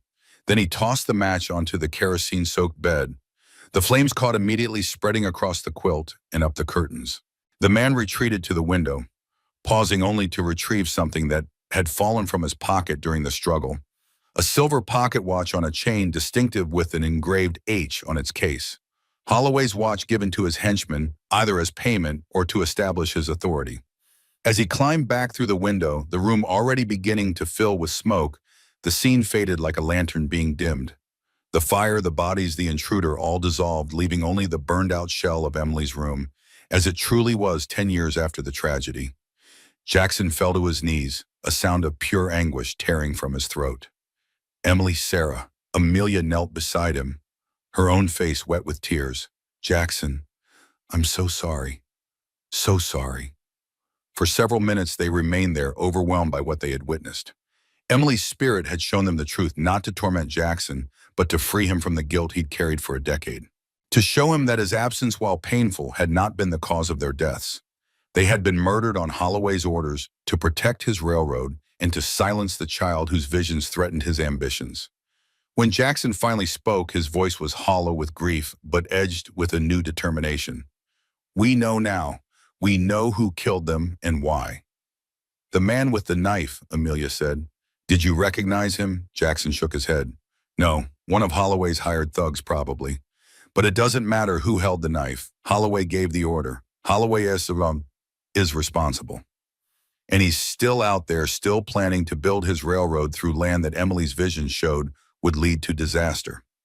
Amelia helped Jackson to his feet, steadying him as he swayed slightly. "We have to stop him. We still have no proof that would stand in a court of law. Just the testimony of two people who claim to have witnessed a vision of events from 10 years ago." "The watch," Amelia said suddenly. "The silver pocket watch the killer dropped. Emily was trying to show us something specific, something that might still exist." Understanding dawned in Jackson's eyes. If he dropped it during the struggle and only retrieved it later, it might have left evidence. A scratch on the floor, an impression in the wood. They began searching the area around where Sarah and Emily had fallen in the vision, examining every inch of the floor, the walls, even under the furniture. It was Amelia who found a small, discolored patch on the floorboards near the desk, partially hidden by the room's scatter rug. "Here," she called, pushing the rug aside completely. "Look at this." Jackson knelt beside her, examining the spot. It was a stain dark and irregular that had seeped into the wood grain. "Blood," he said grimly. "Sarah's or Emily's." "And look here." Amelia pointed to a faint impression in the wood beside the stain, a circular indentation with a distinctive pattern. "The watch. It fell here, landed face down, and left an impression before he picked it up." Jackson traced the impression with his fingertip. Holloway's watch had an engraved H on the case. If this shows the same pattern, it's evidence? Physical evidence that links Holloway's watch to the scene of the crime. Amelia sat back on her heels, her mind racing. "We need to preserve this somehow. Document it before Holloway has a chance to destroy it." "Peterson," Jackson decided. "Thomas may be skeptical about spirits, but he's honest. If we bring him here, show him this evidence, explain what we believe happened. Will he believe us? He doesn't have to believe in ghosts to recognize blood and a watch impression. And he knew Sarah knew Emily. He cared about them." Jackson stood, offering Amelia his hand to help her up. "It's worth trying." As they rose, a sudden chill swept through the room again. The impressions of Emily and Sarah appeared once more, not reenacting their deaths this time, but standing together, hands clasped, faces peaceful. They seemed more transparent now, less substantial, as if having shared their story had somehow freed them. "Thank you," Jackson said softly, addressing the spirits, "for showing us the truth, for lifting this burden from me." Emily's apparition smiled, a child's simple, joyful expression that transformed her solemn face. She raised her hand in a small wave, then turned to her mother. Together they began to fade, their forms growing more translucent until they were barely visible. "They're moving on," Amelia whispered. "They've done what they needed to do." Jackson nodded, unable to speak past the lump in his throat. As the last traces of Emily and Sarah disappeared, he reached for Amelia's hand, gripping it tightly. "Let's finish what they started," he said. "Let's make Holloway pay for what he did." Dawn found them on the road to Copper Ridge, driving Murphy's borrowed wagon through a landscape washed clean by the previous day's rain. They had spent the remainder of the night documenting the evidence in Emily's room, measuring the watch impression, examining the bloodstain, writing detailed accounts of what they had witnessed in the vision. Their plan was simple: find Dr. Peterson, bring him to the ranch to witness the physical evidence, then take their case to the federal marshal in Helena, bypassing the local sheriff who was in Holloway's pocket. The letters, the drawings, the evidence in Emily's room together, they built a compelling case against Holloway, enough to warrant an investigation at the very least. As they approached the outskirts of town, they saw smoke rising from several buildings in the distance. Jackson urged the horses to a faster pace, concern etching his features. "Something's wrong," he said as they rounded a bend in the road and Copper Ridge came into full view. The town was in chaos. A fire had broken out in the commercial district, consuming Murphy's store and several adjacent buildings and so on.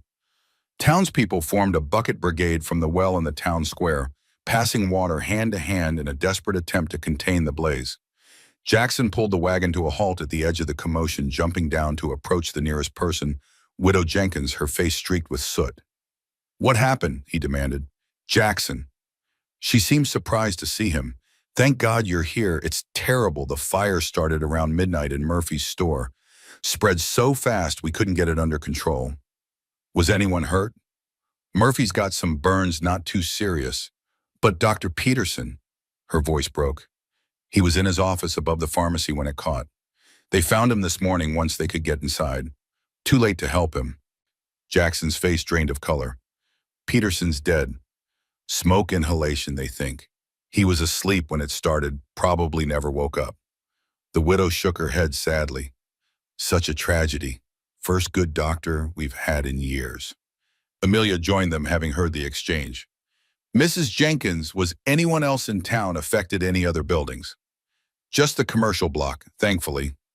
Though it's bad enough, the store, the pharmacy, the telegraph office, all gone." She paused, then added, "Strange thing is, they're saying it might not have been an accident. Sheriff found evidence of kerosene at Murphy's where it started." Jackson and Amelia exchanged grim glances. "Holloway," Jackson said under his breath. "You think Mr. Holloway had something to do with this?" Widow Jenkins asked, her eyes widening. "But why would he burn down half the town to destroy evidence?" Amelia said. "And to eliminate witnesses. Doctor, Peterson's death wasn't an accident. It was murder, just like the fire that killed Sarah and Emily 10 years ago." The widow looked between them, confusion and alarm wearing on her face. "I don't understand. What evidence? What witnesses?" "It's a long story, Martha," Jackson said. "One we need to take to the federal authorities now. Holloway has to be stopped before anyone else gets hurt." As if summoned by his name, Edmund Holloway appeared at the edge of the crowd, impeccably dressed, despite the early hour, watching the firefighting efforts with an expression of calculated concern. When he spotted Jackson and Amelia, a cold smile spread across his face. "Blackwood," he called, approaching them with the confidence of a man who believed himself untouchable. "What a surprise to see you in town. I thought our business was concluded." "Our business is just beginning, Holloway," Jackson replied, his voice carrying enough that nearby townspeople turned to watch the confrontation. "I know what you did to my family, to Peterson, to this town." Holloway raised an eyebrow, his expression one of polite disbelief. "I have no idea what you're talking about. I've been at the hotel all night, as the staff can confirm. This unfortunate fire is a tragedy for the entire community." "A tragedy you arranged?" Amelia said, stepping forward. "Just like you arranged the fire that killed Sarah and Emily Blackwood. Just like you arranged for your hired killer to silence them when they threatened your precious railroad plans." A murmur ran through the growing crowd of onlookers. Holloway's smile faltered slightly, but he recovered quickly. "Mrs. Burton, your accusations are as baseless as they are libelous. I suggest you consider your position carefully before making such claims." He turned to address the townspeople. "This woman is the widow of a disgraced doctor who took his own life after his dubious practices were exposed. Her mental state is understandably fragile." My mental state is perfectly sound," Amelia said clearly. "And I have evidence of your crimes, Mr. Holloway. Evidence that links you directly to the murders of Sarah and Emily Blackwood." "As do I," added a new voice from the edge of the crowd. All eyes turned to see Murphy, his right arm bandaged, making his way toward them. In his left hand, he clutched a metal box. "Found this in the safe when I went back for valuables," he said, his normally cheerful face grim. "Sarah Blackwood gave it to me for safekeeping 10 years ago. Made me promise to give it to Jackson if anything happened to her. With everything that followed the fire, Jackson's grief, I never found the right time." He held out the box to Jackson, who took it with trembling hands. Inside was a letter sealed with wax and a silver pocket watch with an ornate H engraved on its case. The watch, Amelia breathed. Emily showed us. Jackson broke the seal on the letter and unfolded it, reading aloud for all to hear. Jackson, if you are reading this, something has happened to me and Emily. Yesterday, Mr. Holloway came to the ranch with threats thinly disguised as offers. When I refused him access to Emily, he became angry, dropped his facade of civility. In the struggle, he lost this watch, which I kept as evidence of his visit. He claimed he would return, that Emily's visions about the railroad could not be allowed to become public knowledge. I fear what he might do. If anything happens to us, know that Holloway is responsible. All my love, Sarah. A stunned silence fell over the crowd. Holloway's face had lost its composed mask, rage and calculation warring in his expression. A clever forgery, he said finally, and that watch could belong to anyone. You have no proof it's mine. Don't I? Jackson held up the watch, opening its case to reveal an inscription inside. To Edmund, with gratitude for your vision and ambition. The Board of Directors, Western Pacific Railroad, 1880. Holloway's composure cracked completely. His hand moved toward his coat where a bulge suggested a concealed weapon. This is absurd. I won't stand here and be accused by a grieving widower and a madwoman. Then you'll face your accusations in a court of law, came another voice as a tall man in a long coat pushed through the crowd. He wore a silver star on his vest, the federal marshal from Helena in town, to investigate the fire. Edmund Holloway, you're under arrest on suspicion of arson, murder, and conspiracy. Holloway's hand completed its movement, drawing a small derringer from his coat pocket. But before he could aim it, Jackson lunged forward, knocking the weapon aside. It discharged harmlessly into the air as both men fell to the ground, grappling for control. Despite his injuries, Jackson had the advantage of righteous fury. He pinned Holloway to the ground, one hand at the man's throat, in unconscious mimicry of how Emily had been killed. Jackson, no, Amelia cried, rushing forward. Not like this. Not after everything we've learned. Her voice penetrated the haze of rage that had descended over him. Jackson relaxed his grip on Holloway's throat, though he kept him pinned until the marshal approached with handcuffs. He's all yours, Marshal, Jackson said, his voice rough with emotion. Make sure he pays for what he's done. As Holloway was led away, cursing and threatening everyone within earshot, the townspeople gathered around Jackson and Amelia, full of questions and expressions of sympathy. The story would spread. They knew the true account of what had happened to Sarah and Emily Blackwood, the decade-long cover-up, the justice finally being served. But for Jackson and Amelia, standing side by side in the morning sunlight, the most important audience was no longer present. Emily and Sarah had found peace, had moved on from the earthly plane where they'd been trapped by violence and injustice. Their spirits were free. 1 year later, spring returned to Blackwood Ranch with a riot of wildflowers carpeting the meadows and new growth softening the stark lines of the mountains. The house, too, had undergone a transformation. The burned east wing had been rebuilt, the mirrors uncovered light and life, returning to spaces long shrouded in grief and darkness. On the hill overlooking the ranch, Jackson and Amelia stood before 2 white crosses, their hands linked. Fresh flowers adorned the graves, not in mourning, but in celebration of lives remembered with love rather than sorrow. They would be proud, Amelia said softly, of what you have accomplished this past year. Jackson nodded, his gaze taking in the ranch below the new barn, the expanded herd, the garden once again blooming with Sarah's beloved roses. Sometimes I still expect to see them, he admitted, to hear Emily's laugh or catch the scent of Sarah's perfume. They're still with us in a way, Amelia said, in our memories and the lives we lead because of them. Edmund Holloway had been convicted of multiple counts of murder and conspiracy, sentenced to hang for his crimes. His railroad plans had been abandoned after surveys confirmed what Emily's visions had shown, that the proposed route crossed unstable geological formations that would have led to disaster. And as for Jackson and Amelia, they had found in each other something neither had expected: a second chance at happiness, at family, at love. They had married in a small ceremony the previous autumn, with Murphy and Widow Jenkins as witnesses, and the entire town celebrating the union of 2 souls who had found their way to each other through the darkest of circumstances. I still feel them sometimes, Jackson said, squeezing Amelia's hand. Not as spirits, not as hauntings, but as presence, benevolent, approving. I believe they are, Amelia agreed. Sarah would want you to be happy. Emily, too. They stood in silence for a moment longer in the spring breeze carrying the scent of new growth and possibility. Then, by mutual unspoken agreement, they turned away from the graves and walked hand in hand back toward the house that was once again a home. As they reached the porch, Jackson paused, looking back toward the hillside cemetery one last time. For just a moment in the slanting afternoon light, he thought he saw two figures standing by the crosses, a woman and a child hand in hand watching with peaceful expressions. Then they were gone, and only the wildflowers remained dancing in the breeze like the spirits of those loved lost and finally at peace.